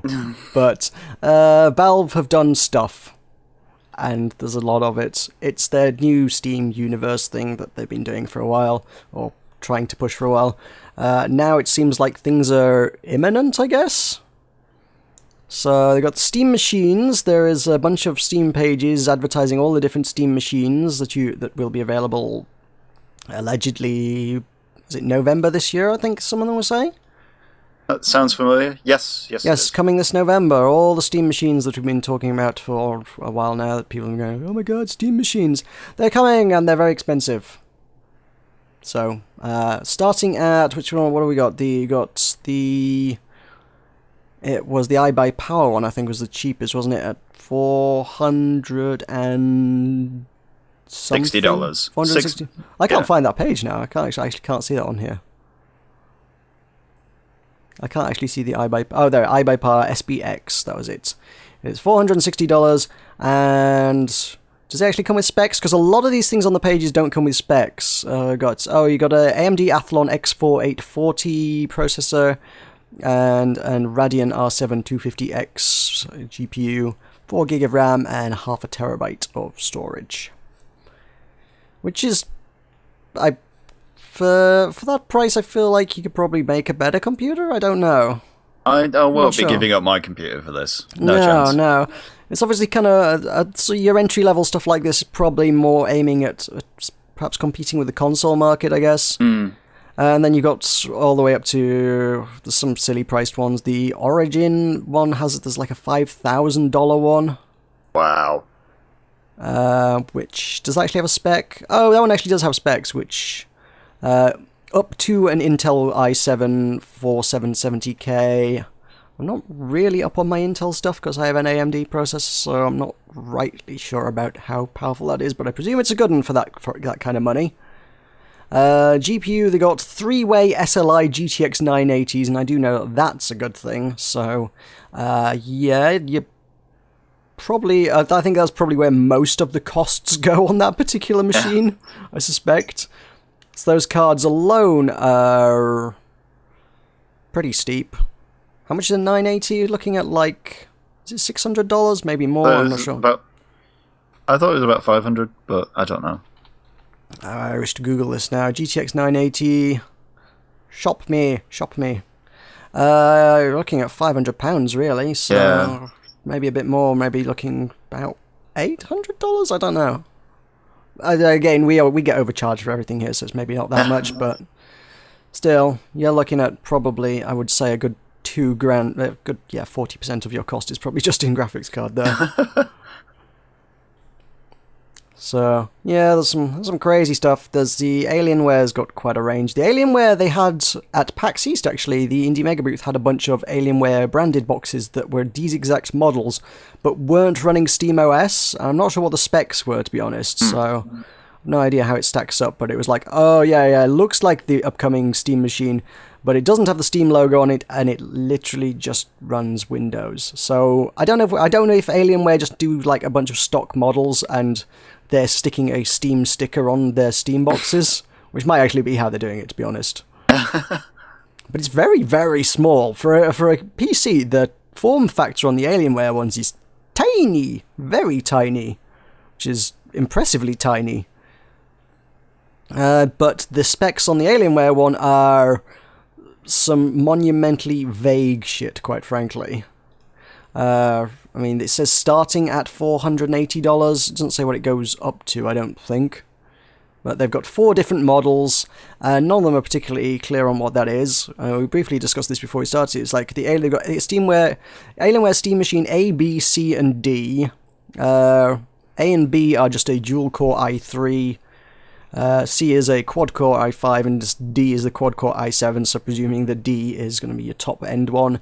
The GPU it describes as being an NVIDIA GeForce GTX 2GB DDR5. Well, goddamn if that ain't vague. Yeah. Because I'm pretty sure the card I just took out of my PC a couple months back, the GTX 550 Ti 2GB, probably meets that description as well, and I wouldn't want to be dropping the kind of money that Alienware is probably asking for on something that has a 550 Ti in it. But something that's just vaguely described as a 2GB GTX, well, that's... I presume at the price they probably put, and sort of level they're asking for here, they probably put something decent in it, but you'd kind of want to know what it was, I feel. I don't know. A concern I've heard is that, given that we're aiming at the kind of people who don't want to build their own PC, though, adding all these specs and hundreds of different options would probably be fairly confusing to a lot of your sort of your general consumer market anyway. Me. Yeah, the sort of people who just want to go and buy a Steam Machine console. They want to go to the shop and say, hey, I would like a console. Which ones do you have on offer? And they don't want to be met with... I mean, there's like 1, 2, 3, 4, 5, 6, 7, 8, 9, 10, 11, 12, 13, 14, 15 different manufacturers alone, and each of those is putting out, in many instances, multiple options. And then some of those tell you what the specs are, and some of them don't tell you what the specs are, and if you're coming into this from the kind of... If you're the kind of consumer that this is being marketed at, you might not have a particularly great idea what a lot of those specs actually mean for you anyway. So, it's not terribly helpful on the whole. But, yeah, the kind of people who do like to delve into those kind of details are probably the kind of people who've already built a pretty decent computer for themselves anyway. It's all very well me poring over all the specs, but I've got a good computer, I built it myself, I'm using it. I have no interest in buying a Steam machine. I think one of the big appeals for me, if I was going to go for this, would be the size, because my tower is massive. And if I could maybe have a portable one that I could maybe take around to a friend's house and open up my entire Steam library to them to play co-op, that'd be pretty cool. But Steam already kind of does that in a kind of way. Yeah. They do the family sharing thing, and I've made use of that. Yeah.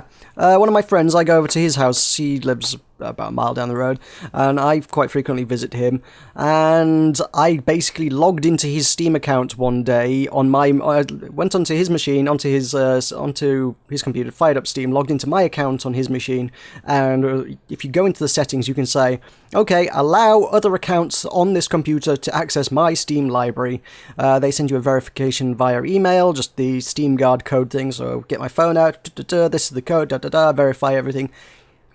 On his account, on his machine, he now has access to my 600 Steam games. So when I go over to his place, if I've got a game on Steam that I want to play, we can download it and play it there. That makes sense. I don't need to buy a Steam machine just to have a portable console to do that. Go call Valve then, because they're idiots. Valve are idiots, yes. Well, they're very, very smart people, but they do seem to... I don't quite understand some of their marketing and business decisions sometimes. In a similar kind of regard, you've got the Steam Link, which they've announced, which is basically streaming... I mean, parts of what they were talking about the Steam machines doing in the first place was basically home streaming stuff, which is, oh, you've got your powerful gaming PC that's capable of doing everything on max upstairs in your office or bedroom or wherever. But sometimes you just want to flop down on the sofa in front of the TV, or your family play a game, whatever, whatever the circumstances might be. You need, instead of unplugging your PC and lugging it down the stairs and plugging it into your TV, what if there was a simpler solution? And when they first announced the Steam machines, it was like, oh, the cheap Steam machines, your, whatever, I guess $400 kind of entry-level ones are like, oh, that's what those are for. It's like, that's still pretty steep, mind you. But now they've done this Steam Link, which is basically supposed to be able to broadcast games over your Wi-Fi. Just like that, you plug it into your TV and it will play, you can play your Steam games. Your computer does all the hard work and this broadcasts to your TV. Okay. Which sounds pretty decent on paper, I would have said. Although, when you consider broadcasting like 1080p or even higher contents, I'm not sure that broadcast... that's too high a data rate to broadcast over Wi-Fi, isn't it? I thought. I would have thought so, but I'm not well read on the subject. Unless Valve have done something very clever with it. I don't know, because obviously it's not quite the same thing, but obviously OnLive tried to do that a while back, and that never really took off, which was your cloud gaming kind of thing. Because most of the actual hard work involved in this kind of technology is just broadcasting large amounts of video data over the air. And a lot of the over-the-air kind of technology, a lot of the routers and stuff that people have in their homes aren't capable of broadcasting that volume of data at that speed. Unless they've got some really, really very clever encoding stuff going on inside that box. Which they may do. That might be what Steam has been working on all these years. Clever video encoding. And if they've done that, could they please partner up with Adobe so my videos render faster or something as well? That'd be good. Just for you.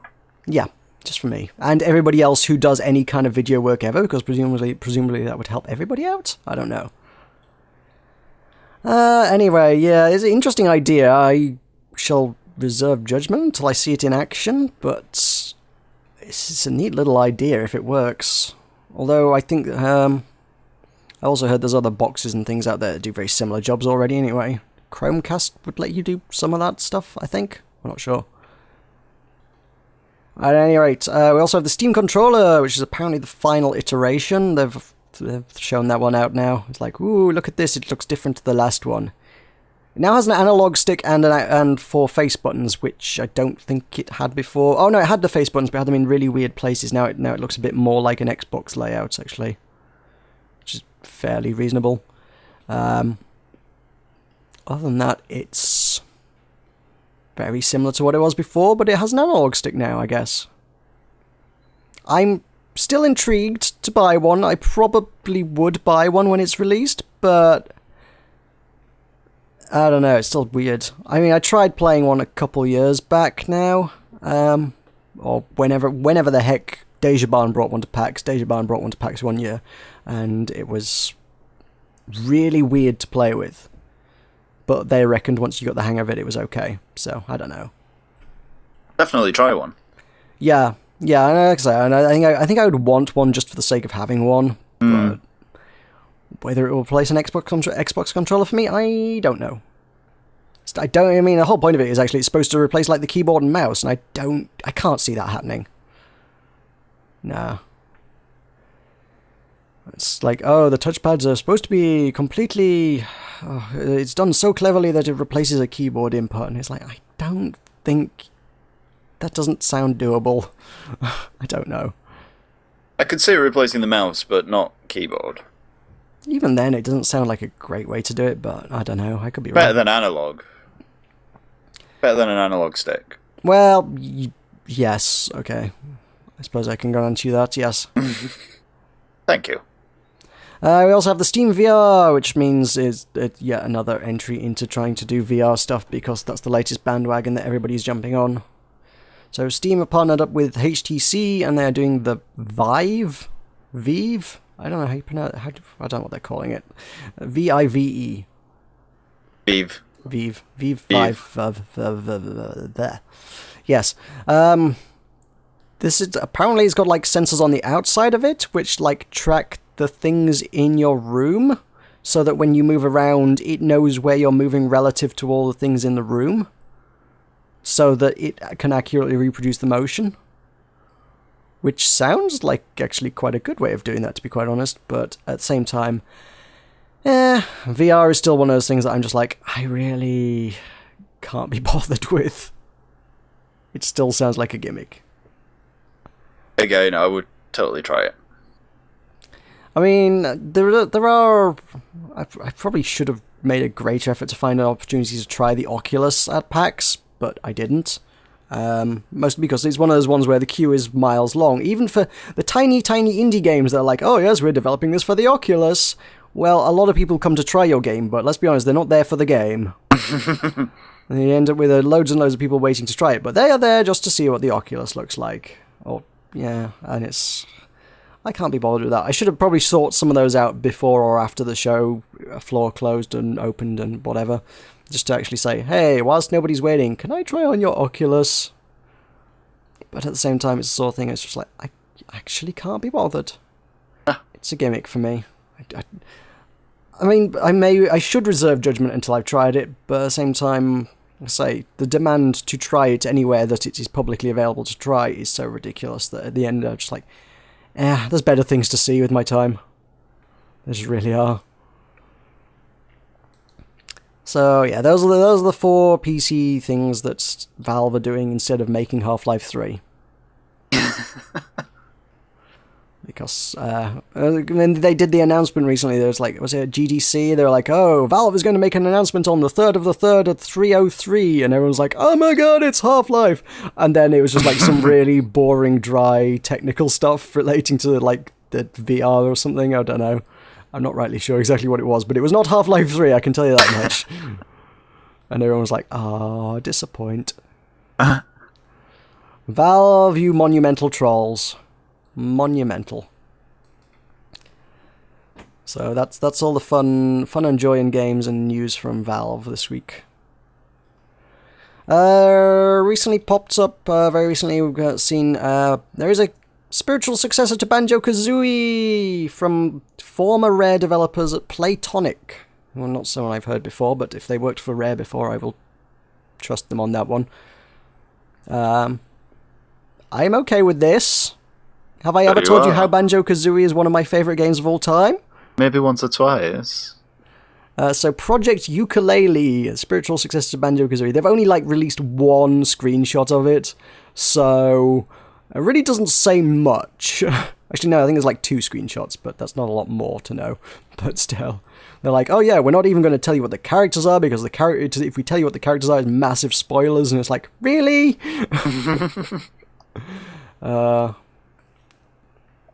So, yeah. Don't know much. All we know is that there's going to be another Banjo-Kazooie, but my first thought when someone said, oh, spiritual successor to Banjo-Kazooie is like, A Hat in Time's coming out? That's... You don't know what that is, do you? We don't know what that is. I'm sure I've talked about it on a few occasions. It was a Kickstarter that was a little while back now that was a team that were like, hey, we really like Banjo-Kazooie. We basically want to make a game that's basically Banjo-Kazooie. And I funded it on Kickstarter, and the beta has just launched, so I think they're aiming for a release later this year, and I'm like, I cannot wait for this. They had it at PAX last year, and I was like, I'm not playing this because I don't want to spoil anything about this game for myself. I just want them to release the game, and I'm going to play it. And it's going to be great. That's all I know. So they're like, hey, it's another Banjo-Kazooie. I'm like, they're already making that, though. But hey, there you go. So another Banjo-Kazooie. Okay, I suppose I can live with 2 more Banjo-Kazooies in my life. That's fine. That works for me.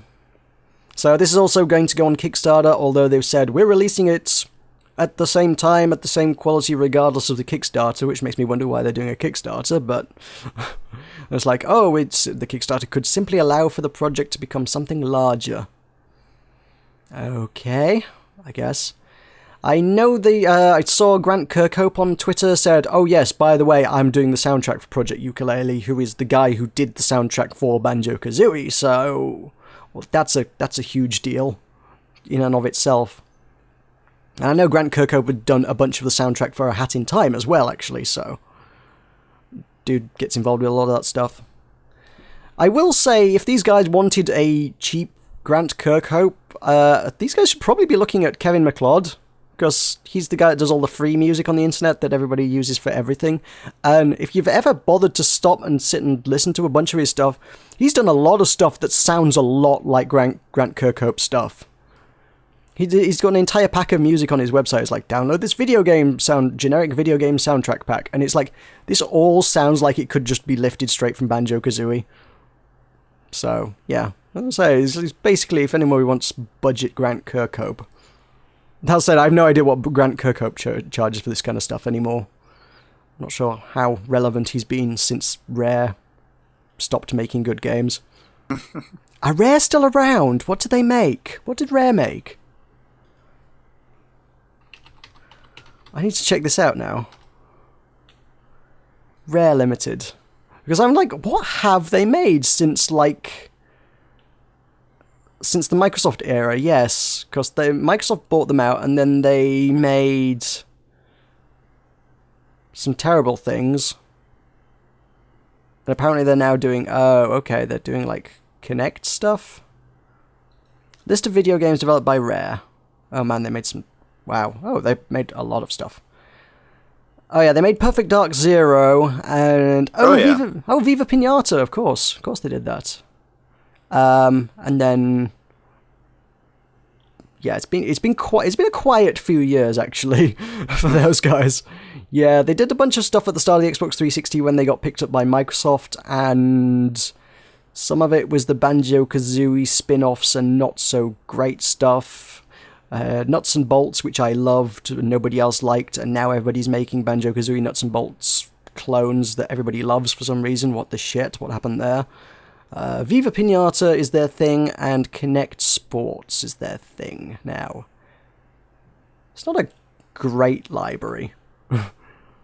It's a shame, because, guys, you had Banjo-Kazooie and Jet Force Gemini. And, yeah, what the hell? Oh well, that's Rare. Some of the people who worked on the old stuff have now gone and made Playtonic, and now Playtonic is making more Banjo-Kazooie, and that's awesome. Hoorays! The Gaming Awards, which brings us back into Hearthstone nicely. Yay! Okay, no. Give me... Okay, silence. Black Rock Mountain, a Hearthstone adventure. Yep. So the BAFTA Gaming Awards, yes, Hearthstone won Best Multiplayer.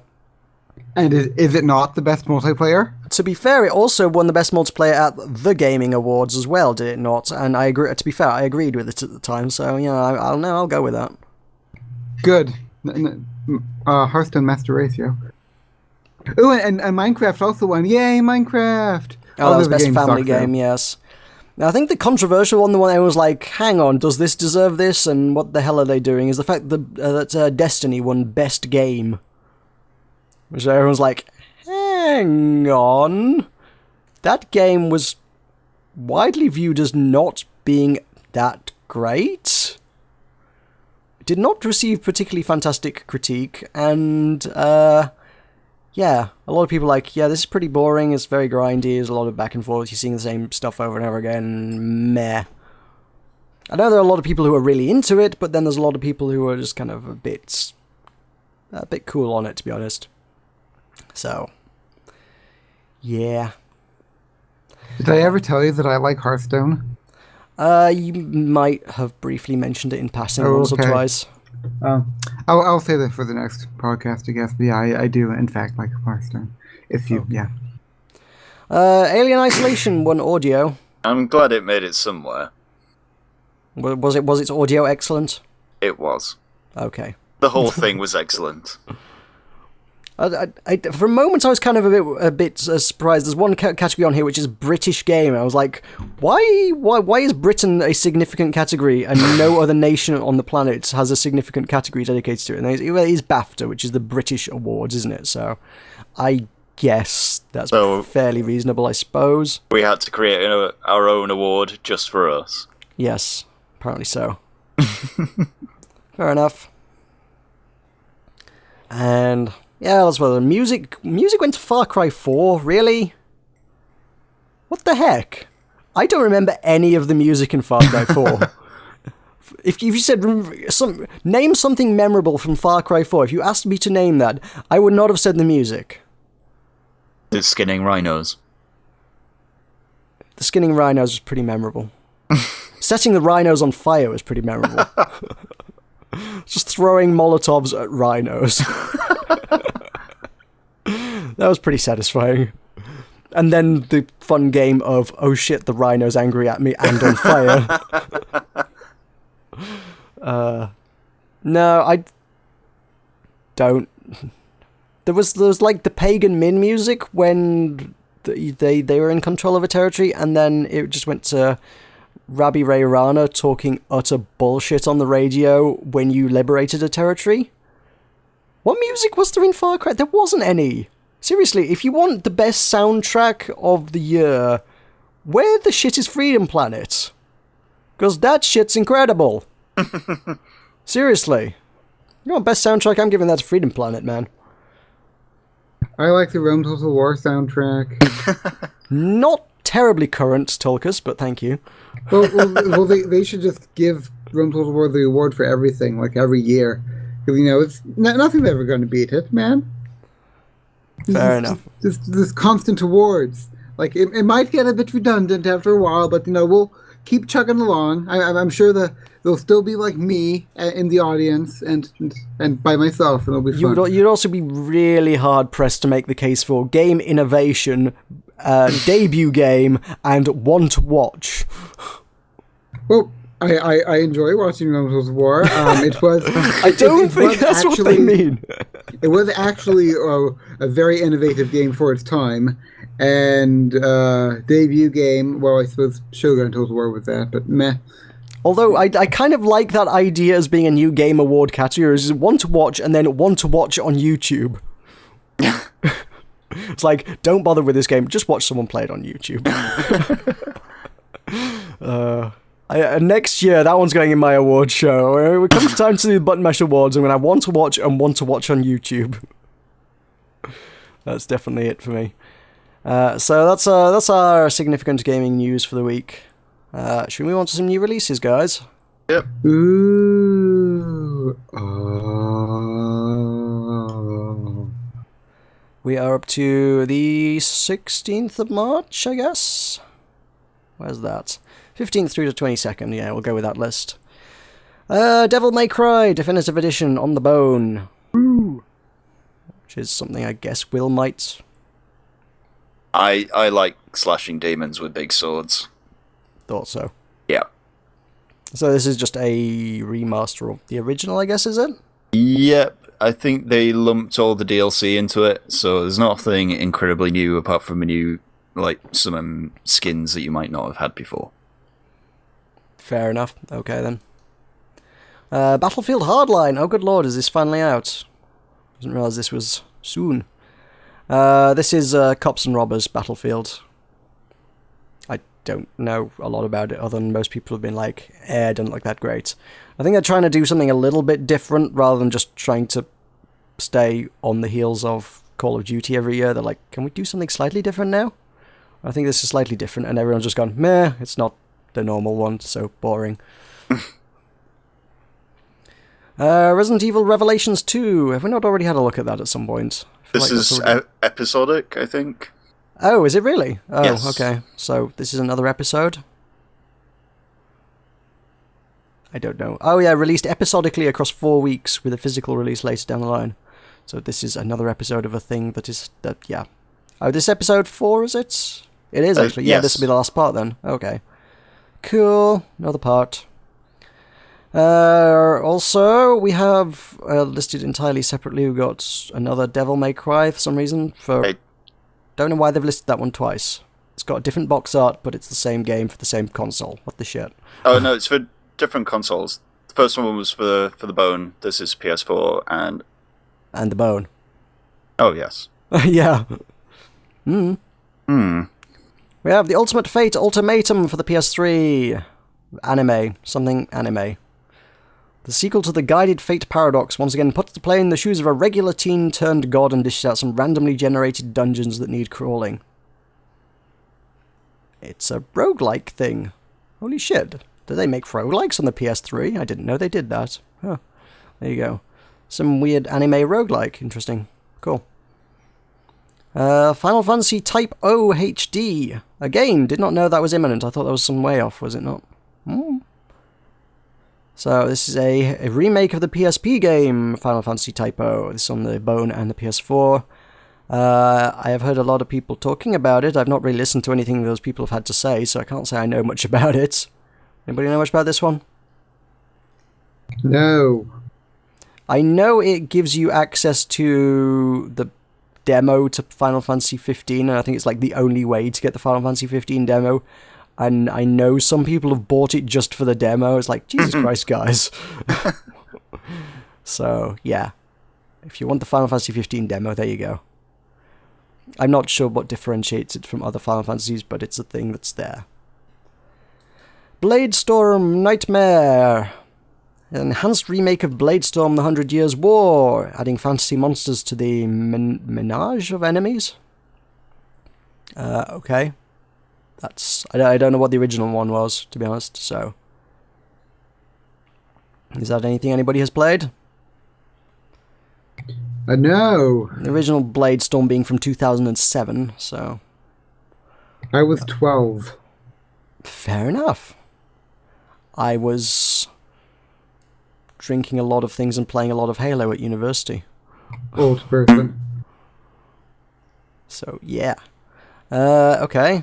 We got Jamestown Plus on the PS4. What is Jamestown Plus? I played Jamestown, which is a weird steampunky bullet hell shooter thing on 17th century British colonial Mars. Which is kind of cool. I like my bullet hells, and it's kind of steampunk. It's rather cool, although I'm not sold on the fact that the game requires you to play it on the hardest difficulty in order to actually be allowed to play the final level. It's like, as you progress through the game, it kind of locks the game at different stages. It's like, if you play on like normal difficulty or below, it like locks the last 3 levels off. You get through the game, and it's just like, sorry, you're not allowed to play the next level until you play it on harder. It's like, screw you, game. So in the next level, you have to put it up a difficulty, and then it locks it after that level, and it's like, okay, to do the next level, you got to play it even harder. And then when you get to the final level, it's like, you're only allowed to do this one on the hardest difficulty, so I never actually finished that game. So, screw everything about that. Other than that, good. So, I'm not sure what's the plus adds. This is Jamestown Plus. I guess it comes with the DLC packs, potentially. It says it adds the Gunpowder Treason and Plot DLC, which adds 3 more ships and a soundtrack. It's cool. Soldner X2 final prototype for the Vita. Something about German spaceships, I guess. I'm not sure what that is. It seems like it's part of a franchise that I might not be familiar with. It does appear to be side-scrolling shooters, so... Hey, that's okay. That's things for the Vita. Vita has been having a good year so far. Vita's been having a very good year. 5-star wrestling. Get hype, guys. Come on. Oh, if Michael were here. If Michael were here. Hype. If Michael were here, he would be all over that. He's a wrestling game that features 200 moves per wrestler. Are you not sold? Okay, maybe not. Well, you'll be totally sold on this next one, which is Cabela's African Adventures. which is hunting endangered things. Which, to be fair, I can do that in Far Cry. And I can do it with Molotovs. I bet there are no Molotovs in this. There are no screenshots, so I have no idea how it does work. So you are hunting the most ferocious beasts alive across 5 different biomes. Or you could play Far Cry and throw Molotovs at them. Disney/Pixar Cars, PlayStation 2 classics, out on PlayStation 3, in case you're a really, really big fan of old Pixar movies and want to play the terrible movie tie-ins that go with them. On August 13th, 1998, we have Echo Knight. This might not be a relevant game. This is a PlayStation 1 classic, being re-released on newer things. PlayStation 3. We have Tennis in the Face. Which, have we talked about this before? We have, yeah. Yeah. It's a tennis-themed physics-based puzzle that we have mentioned before because of the name. Fruit Ninja Connect 2 is... Well, I'm pretty sure most people probably have a good hunch what that is. That's out on the bone, in case you really... in case you've expended all the slicing fruits in half with your hands that you could possibly muster in the original iteration, they presumably have more fruit for you to slice with your hands in front of your television. Possibly do it with one of my swords, if it's the Kinect. Would that be considered cheating? I would consider that a danger to your living room. That sounds like you gonna break all the things. And all the people. There are no people here. Okay, fair enough. Don't come crying to me when you impale your daughter accidentally, though. Elliot Quest is for Windows, Mac, Linux, and Ouya because they're very, very silly people who decided that was worth developing for. It is an adventure exploration Zelda-style game. Defeat 4 elemental guardians and acquire their powers. Explore Urul Island. Not Hyrule, Urul. Jesus. Explore Urul Island in search of treasures and artifacts. No, totally not a Zelda ripoff in any way, shape, or form. To be fair, it doesn't look a lot like one, but it does say it's Zelda-style and then calls it Urul. But, yeah. Yeah, indie pixel art thing. Mario Party 10, because they simply can't stop pumping these things out. Jesus. This one lets you play with amiibos, guys! Yay! So you can buy really expensive DLC! Plastic DLC, no less. Maybe even that rare golden DLC that's selling for more than all the other DLC. Yay. So there is a 5-player mode where, because they got the extra screen thing, where you can one player can play Bowser, which actually sounds slightly neat, but yeah. I still got Mario Party 4, and that one's still pretty good. We have Ziggurat, which, if memory serves, is a first-person shooter roguelike thing, which came out on PC a while back earlier last year, and now out on the Xbone. And that just about does it for our console releases. Yay, console! Let's do some Steam! So, I didn't plan this ahead of time, so this is going to be sort of filtered on the fly, I suppose. Because professionalism, yo. Wait! You're going to be a censorship? No! Oh, there's loads of censorship going on this podcast, yeah. But all the crappy video games that would never get to horrify our people. No. And all those unfinished games that normally I avoid telling people about because I wouldn't want them to buy an unfinished game. Exactly. It's just like, why would you do that to a game? Like, it's so unfinished, but yet there's a certain charm to it. Why would I deny them the opportunity to sell their product before they finished making it? I know, I'm a terrible person. Terrible person. Terrible person. You should endorse laziness. I'm going to endorse laziness. I'm going to do it right now. My name is Tulkas the Valiant, champion of Florence Laughing Warrior, and I hereby officially endorse laziness. See? Easy. Sweet. Well, you don't represent us, but thanks. Well, I don't. I thought I could be like a spokesman for the Button Mash brand. You can be a spokesman for Tulkas the Valiant. Like do PR for Button Mash. Come out and endorse laziness as part of the Button Mash stratagem. Well, I'm all in favour of laziness, but I'm not going to endorse it publicly like that. Okay, well, I have. If you got a problem with it, my battle tag is Tulkas #1606. I challenge you to Hearthstone. Yo. Maybe. Sort of. We're in the wrong region. One of us would have to play with, like, no cards. I wasn't talking to you, I was talking to the viewers. Oh, you're challenging... no, feel free, yeah. I challenge them. If you have a problem with me endorsing laziness and my views, then I mess you up. Okay. Right, let's do the things with the things. No. I want to talk more about beating people up. Go on, then. Oh, I don't actually. Alright. Oceanhorn, Monster of Uncharted Seas. Now, please look at this and tell me, for the love of God, that this isn't Legend of Zelda. Wind Waker, specifically.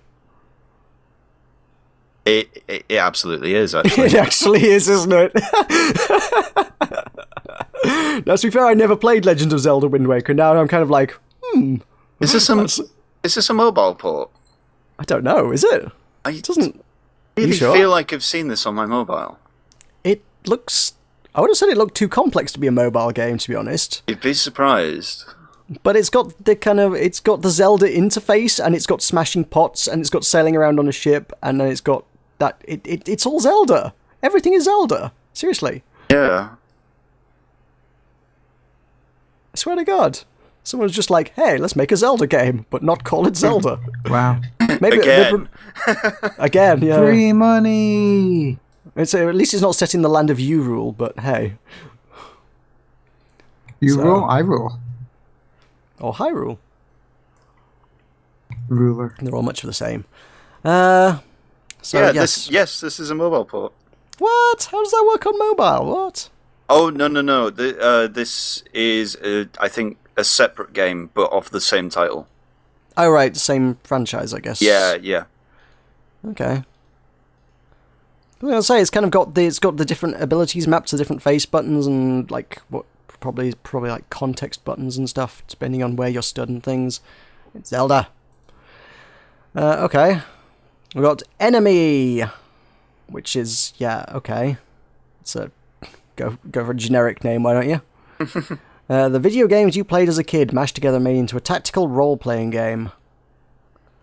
Okay, it's got a distinct style that I'm not loving. Distinct like Minecraft. Distinct like Minecraft, cel-shaded Minecraft is kind of what it is. Well, I do like just Minecraft. as unpretty as that sounds. As far as I'm concerned, if it looks like Minecraft, then it looks like me. Uh-huh. I actually can't make head nor tail of what the heck this actually is supposed to be, to be honest. This looks strange. Detailed turn-based combat system inspired by XCOM. That's bizarre. Maybe it's like that one, Spade, like the one weird Minecraft-esque shooter game, like the... Oh gosh, I can't even remember. It's like you had... Ace of Spades, Yeah, that one.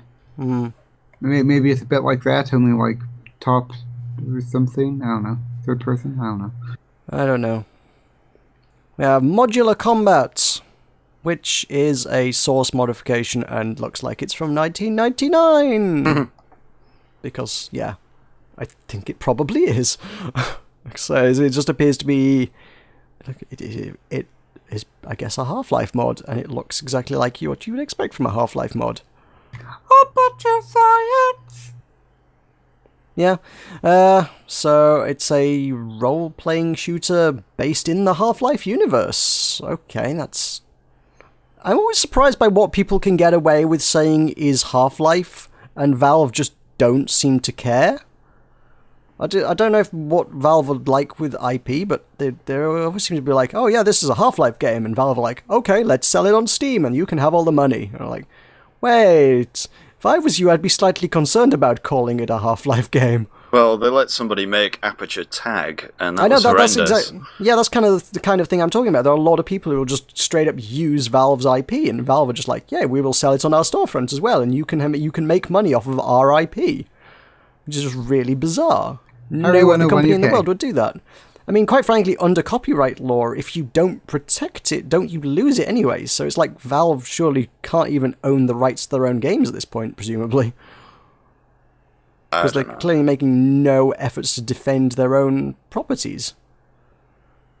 I don't know. I don't know enough about copyright law to say that, but that's what I would have suspected would be the case. Strange. Strange. Indeed. Meh. Cool. So Half-Life with stat building, and everybody liked Portal. But I liked it more. Hey, do you know what's coming out in 1 day and 8 hours? No. It's Reverse Side. It's totally coming out. As if that's still... We went away for 3 weeks and it's still a thing. Oh, God. And it's still probably not any good. No, I downloaded the demo and came across exactly the same problems you did. Oh, good. I'm really glad. I'm glad it wasn't just me. So you got the black wall and couldn't get past it, and you couldn't open the door. Yep. Good to hear. That's the worst demo ever. We shall see whether that one comes out in 1 day and 8 hours. Not Burnstar. Burnstar is Bomberman? It looks like it, doesn't it? That's a Bomberman, isn't it? There was another Bomberman clone came out like last year, and I don't know, is Bomberman flavor of the month for cloning now or something? There's a few more mechanics, but it's very Bomberman-y.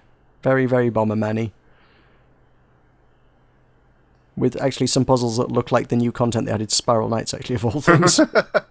Hey, there you go, Burnstar. Fast-paced action puzzle game that's just Bomberman. Doom and Destiny. Oh, wait, hang on. Available March 2015, release date 26th of August 2011. Wait, what? Flying Spaghetti Fantasy Adventure. Pastor Boys! I think it is something for Pastor Boys, yes. It is actually an RPG Maker game, so don't know whether that's going to be any good or not. A little bit of me... there's still that bit of me that is always like, yeah, that's awful. That's going to be awful. There's no way that could possibly be any good. But I played, like, 2 of my favourite games ever were made in RPG Maker, so I shouldn't write them off like that. But it doesn't look any good. It really doesn't. I'm skipping through quite a lot because they're all early access here. I'm filtering a lot of junk out of this. Censorship! I know, right? Terrible, terrible. We expect higher standards from the gaming media. Like not selling people products that aren't finished. No. No. Man. What? You got issues with my censorship? Man! Yes, that is what I am, so I'm told. You are a man. I am also man. I am man. Me make fire. What is will? Gelatinous mass. Okay. One man, popsicle. 2 man, gluttonous mass. Seems legit. Wait! I accepted a Valentine's Day invitation from a gluttonous mass? What? Hey. Racist. Man, I don't like what I got into here. I don't like what I got into. This is meant to be a platonic relationship, and I'm getting, like, absorbed by gluttonous masses. Man. Tulkas, you're so racist. I believe the term is jingoistic. Xenophobic, I think works. Also xenophobic. That probably works better. But jingoistic, it doesn't work. Okay. Thank you, Meroka, for correcting me, correcting and corrupting me. And yes, I will indeed try to be more xenophobic in future. Okay, SEAL Team 12. When evil lurks on the horizon, you need the best, you need the strongest, you need SEAL Team 12. As a member of SEAL Team 12, you must battle through massive enemy waves and break enemies' spine with a force of truth, justice, and explosions. Which as a description sounds like they're talking about Broforce, to be honest, but hey. It doesn't look quite as charming as Broforce, all things told. I'm not sure what I'm looking at here. Is it like a top-down shooter, I think it might be? Yeah. Not an especially charming looking top-down shooter. Why So Evil 2 Dystopia, which is... This was a Rage game, wasn't it? And I guess they made a sequel to the Rage game? How many people played the bloody thing that they made a sequel? God damn it. Why would you do that? Why you do? I don't think I'm going to touch that with a 10-foot barge pole in the slightest. And they're doing a 50% off launch sale, which is gratuitous and horrifying. We have Reversi. That's one of those things that was always like bundled with Windows, and I don't think I've ever played. Has anyone ever played Reversi? I don't understand how this is played. Nope. It's one of those ones that, yeah, then no one ever explains how to play it, and then you're like, how does this become a thing? Because nobody has ever explained to anybody how you play it. Is everybody making up the rules as you go along? It says it is an ageless game that is simple to learn and hard to master. Place tiles surrounding your opponent's tiles to flip them to your colour. Get to the end with more tiles of your colour and you are the winner. Okay. So, yeah. If you didn't want the one that is probably already installed on your computer because you own Windows, you can now buy it through Steam, I guess. Unless they've stopped putting it with Windows, I don't know. I've not really checked the Windows game library of late. I don't know what they actually bundle with Windows these days. Presumably Minesweeper's in there, right? Hopefully Pinball. Pinball. No pinball. What? I don't do pinball anymore. Oh. Yeah, there's chess, there's free cell, there's hearts, backgammon, checkers, spades, mahjong, minesweeper, purple place, solitaire, and spider solitaire. Is what I get with Windows 7 at any rate. No, that is a disgrace not having pinball on there. Yeah, absolutely. Space Cadet Pinball, the greatest. I know. We had that on the arcade cabinet at one point, and that was amazing. Oh well, we shall have to rebuild that. Where are we at? Reversi. How far are we down on this list are we going? And we are heading through to the... as far down as you want. Well, I don't want to go too far because that would be too much. Too much, I tells ya. Too much. Maybe too much for you, but not too much for me. Right, well... These are hardy. Okay. I think I'm at the bottom of the list. World of Mixed Martial Arts 3. Which... Is there actually even any fighting in this? I'm seeing a lot of interfaces. I don't know what I'm looking at. What I'm looking at, there's too much text. Yeah, I know, it's just all interfaces. Is this just Martial Arts Manager? It's Martial Arts Manager, I think. Okay. Yeah, actually, I guess it is. In the simulation title, you control every aspect of the MMA world. Take control of an MMA company and run it the way you want. Decide who to hire, what matches take place, and who doesn't make the cut. It's MMA Manager. 3, apparently. Apparently there were 2 before it. Roster update, I guess, maybe. Following on with that, we've got Total Extreme Wrestling, which is the same thing. Extreme Wrestling. But wrestling. Yeah. Okay. This is literally the same game. It's got the same crappy interface with the same walls of text. Yeah, same company, I presume. We have... It came from space and ate our brains. That has to be said in a dramatic voice. Apparently so. Arcade top-down shooter with horde survival gameplay. I could get on board with this. Potentially, I don't know. It's hard to say. There is a screenshot which uses the word YOLO, which is already putting me off. Oh dear. Admittedly, it's just in the chat, but the fact that they would chat with somebody that would say the word YOLO tells me that the dev team has issues. These people seem to have something about, like, eating brains. A strange attraction to it. Well, that's what things from space do. Full of fatty proteins. It's good. It's good for you. I'll give it a miss. The brains, that is. No, I don't know about the game. I'm not quite sure what to make of the game, to be honest. It might be alright, it might not be. I don't know. Oh Christ, what is this? Karate Master 2 Knockdown Blow. Is this the same as the other ones but karate now? No, it's not, is it? No, there's a little bit of gameplay in here. This is...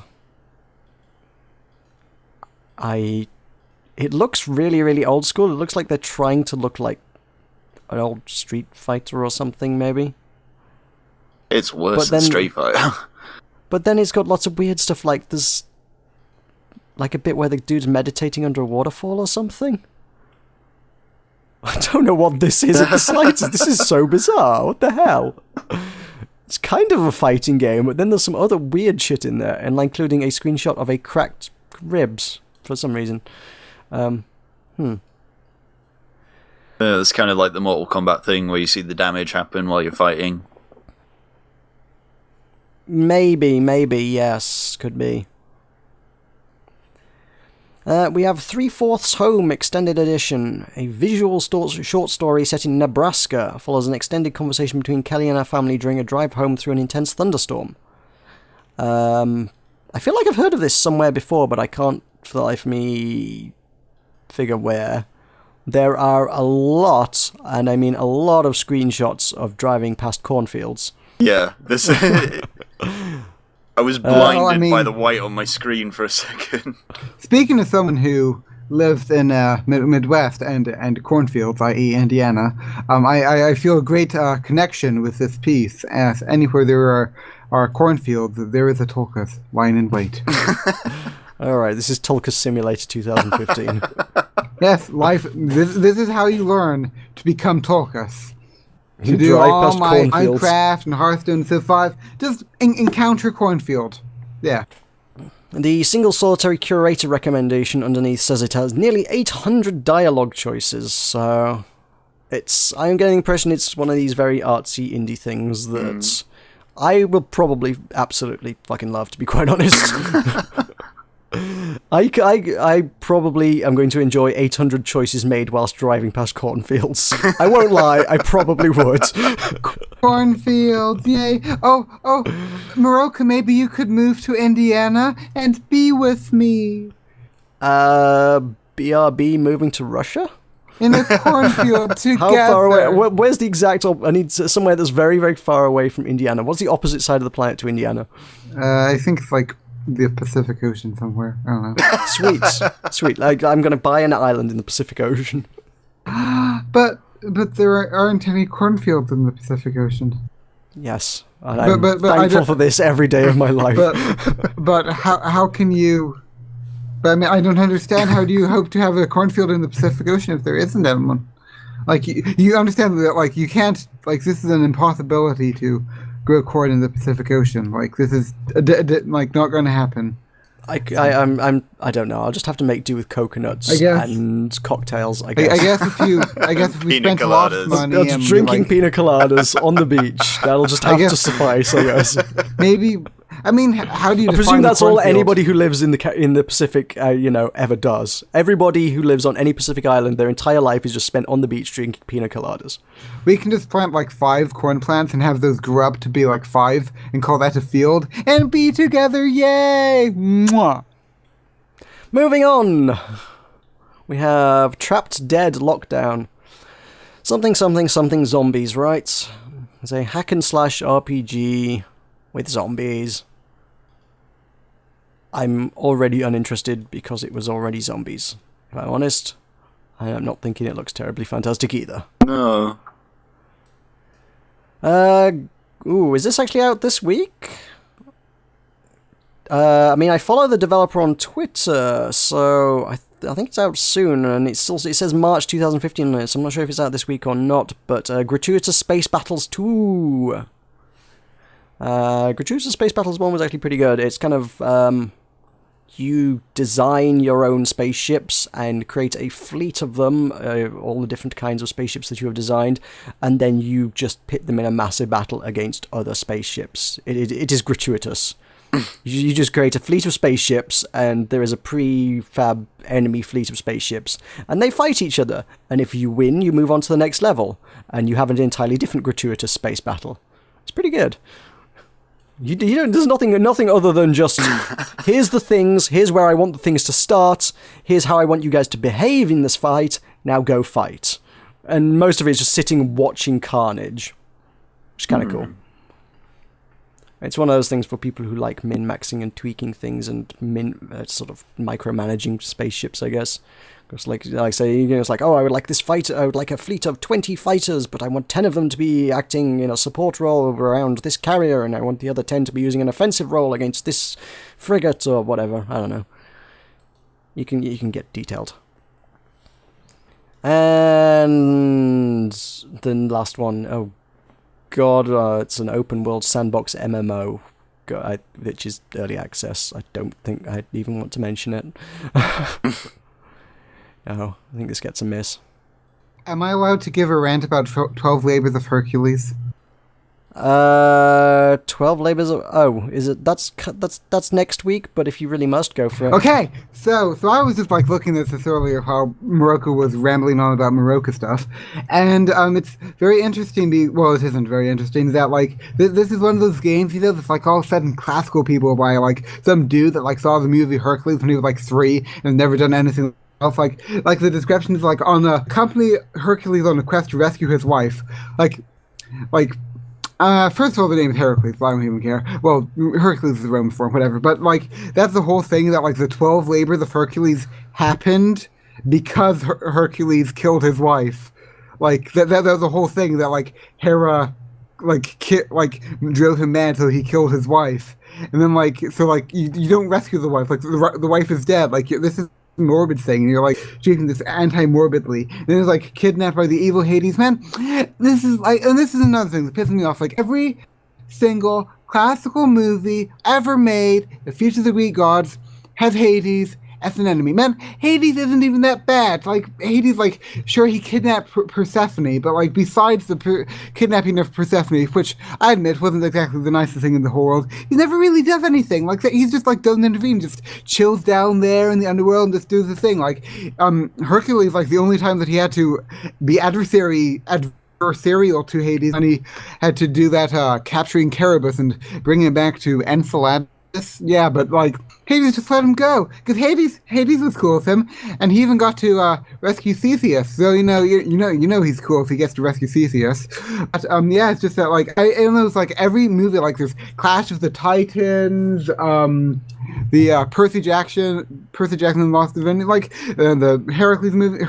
The Hercules movie, they all have Hades as this big bad guy. When I mean, like, really, you could like at least be innovative and have like I don't know Cronus or someone that's just like, ooh, Hades, he's like death. So that means we get to all kind of like grim death iconography. But no, he's a nice guy. It's mischaracterization. And let's see and besides that, this doesn't look like Tulkas. It's just like a big point and click kind of Facebook I was gonna say, can I please point out? We don't want to talk about it, yeah.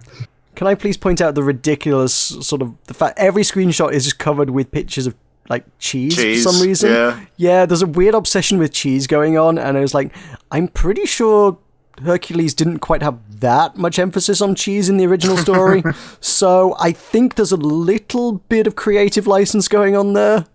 Well, he did have to, one of the labors was to bring back some cows, I believe.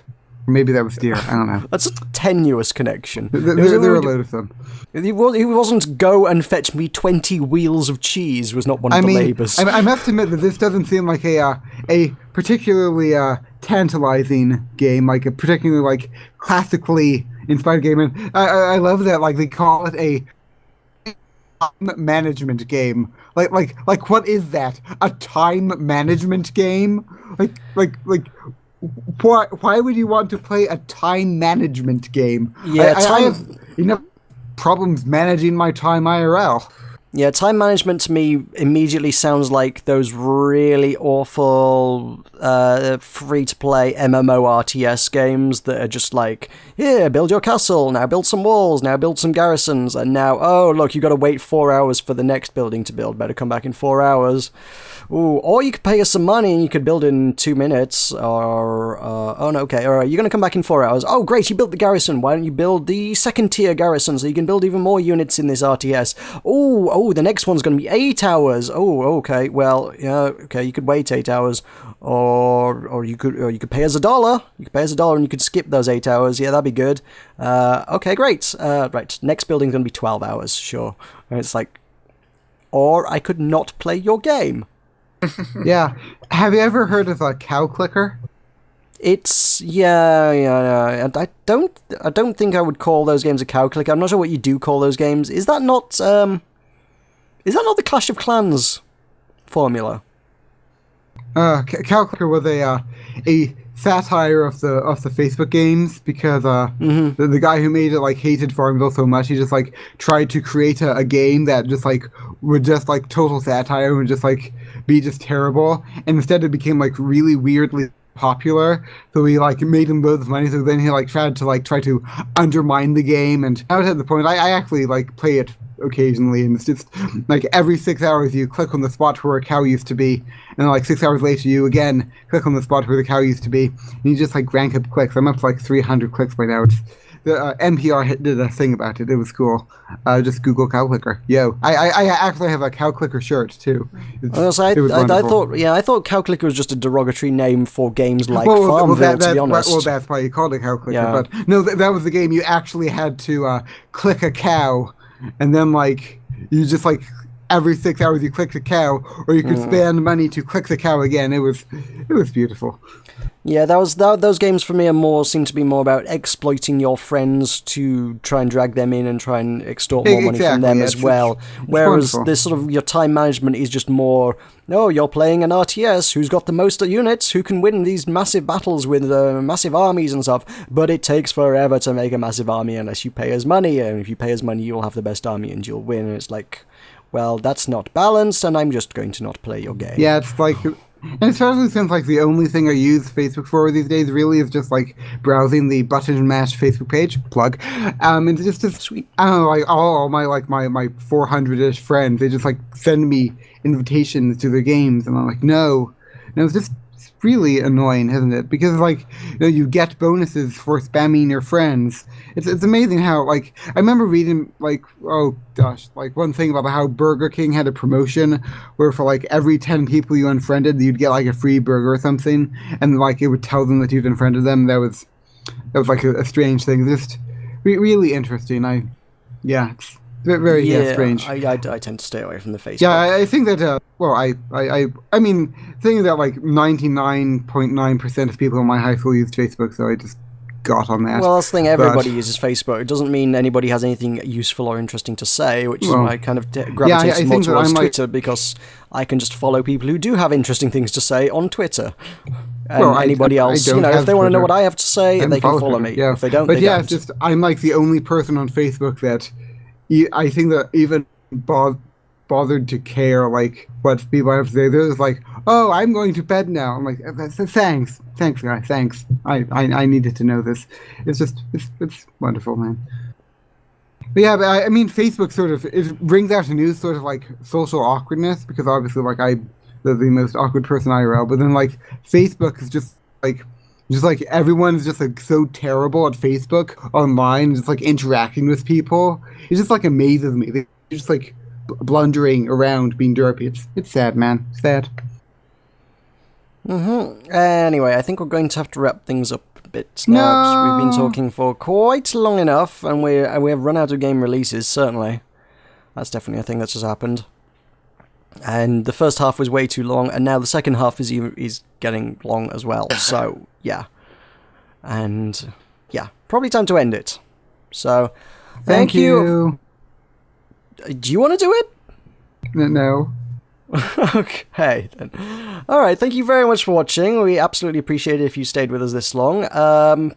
I suppose, yeah, Tulkas, do you want to tell us what's going on in your world? Plug all your things and tell us what's happening. The wonderful world of Tulkas Valiant. Oh yeah, we got GeoGuessr, Down to Salem, Realm Total War, Minecraft Bingo, Minecraft Strangelands. I think that's about it at the moment. Yeah, and at youtube.com/Tulkas Valiant. So come and check me out and listen to the hilarious derpiness that is the Tulkas way. Yeah. I'm trying to think of any. Is there anything else that I need to plug? I guess there's a Strangelands subreddit. So, sure. r/Strangelands. I uploaded the Strangelands server map to there a few days back, so you can go check that out. Also, I would like to plug the Button Mash Facebook page, because if you go there, you can see an image of Pikachu getting sucked into the Matrix, and it's actually like really, really disturbing. And there's like some guy whose name started with S, so it was weird. That like I want to get mad at that about. But yeah, it's just like Facebook.com. It's the new controversial thing. Just like ooh, baby. Well, I was going to plug that in our bit, but okay. So yes, you can also plug it. It deserves a double plug. Double plug. All right. Just like Pikachu, eh? Indeed. Well, he was See what I did there? He had more like a sex tuple plug, but okay. And that's just I don't want to know what Urban Dictionary has to say about that. You have no social medias to do then? Yeah, you don't have Facebook/Tulkas or anything. Well, I do not have. I mean, if I get big,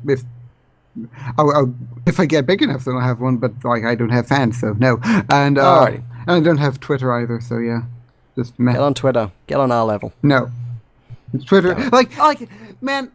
You see, Meroka, have you seen me? Like, how can I constrain myself to 140 characters? How can I do that? I'd have problems constraining myself to 140 words. Like, I go on rants. Like, Twitter isn't compatible with the rant format. There is Twit Longer, which lets you tweet longer. Yeah, but then, like, people would only be reading, like, rants, and they get annoyed, you know? It's all, like, brevity's the soul of wit, but I don't do brevity, and I don't do wit, so, like, if I get on Twitter, that would expose me for the fake, ephemeral, meaningless person, frivolous person that I am. I tell you what, I am still watching these screenshots of cheese, and I'm still wondering why there is cheese. I don't know why. I need to close this tab. I'm just like, God damn this cheese, man. Well, I mean, meat was expensive for people back then, so I imagine that cheese would actually be a pretty... I don't actually know, but I imagine that cheese would actually be a pretty common food, because too poor to afford meat. And like every farm would have oxen to like plow the fields and stuff, so... Cheese needs, like, super controlled conditions to, like, make it well, though. You'd think it would actually be really quite hard to make for, like, refrigeration and whatnot. I have been learnt by Meroka. They may have made... all statements made, and I defer to the wisdom of individual hailing from the kingdom of Neil. I'm not well educated in the field of cheese, but I feel like it's often a big part of it is like temperature and humidity control, and that would have been really difficult to do. So they might have had cheese, but it might have been like crap cheese. I am actually currently living in the cheese capital of the world, namely Wisconsin, and I still know nothing, so that tells you just how clueless I am. But yes, go on, plug your things, plug, go away, sure. Okay, let me plug, please. No. Right, YouTube, you're already watching this channel. If you're not subscribed to it, please subscribe to this channel, because that's awesome.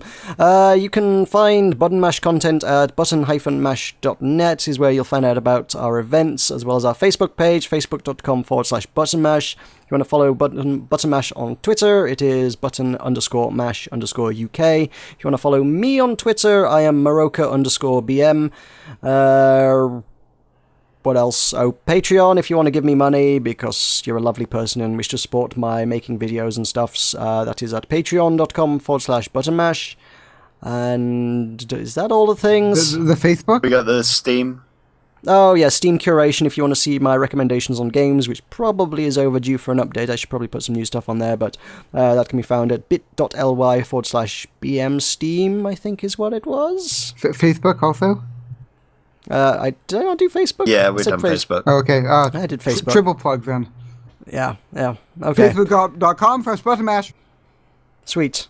Okay, that's been extra plugged.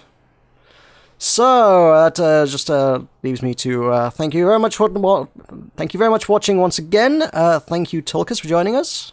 Thank you for having me. Thank you for joining us always, Will. Thank you. And we shall see you next week. Everybody. Bye. I love you.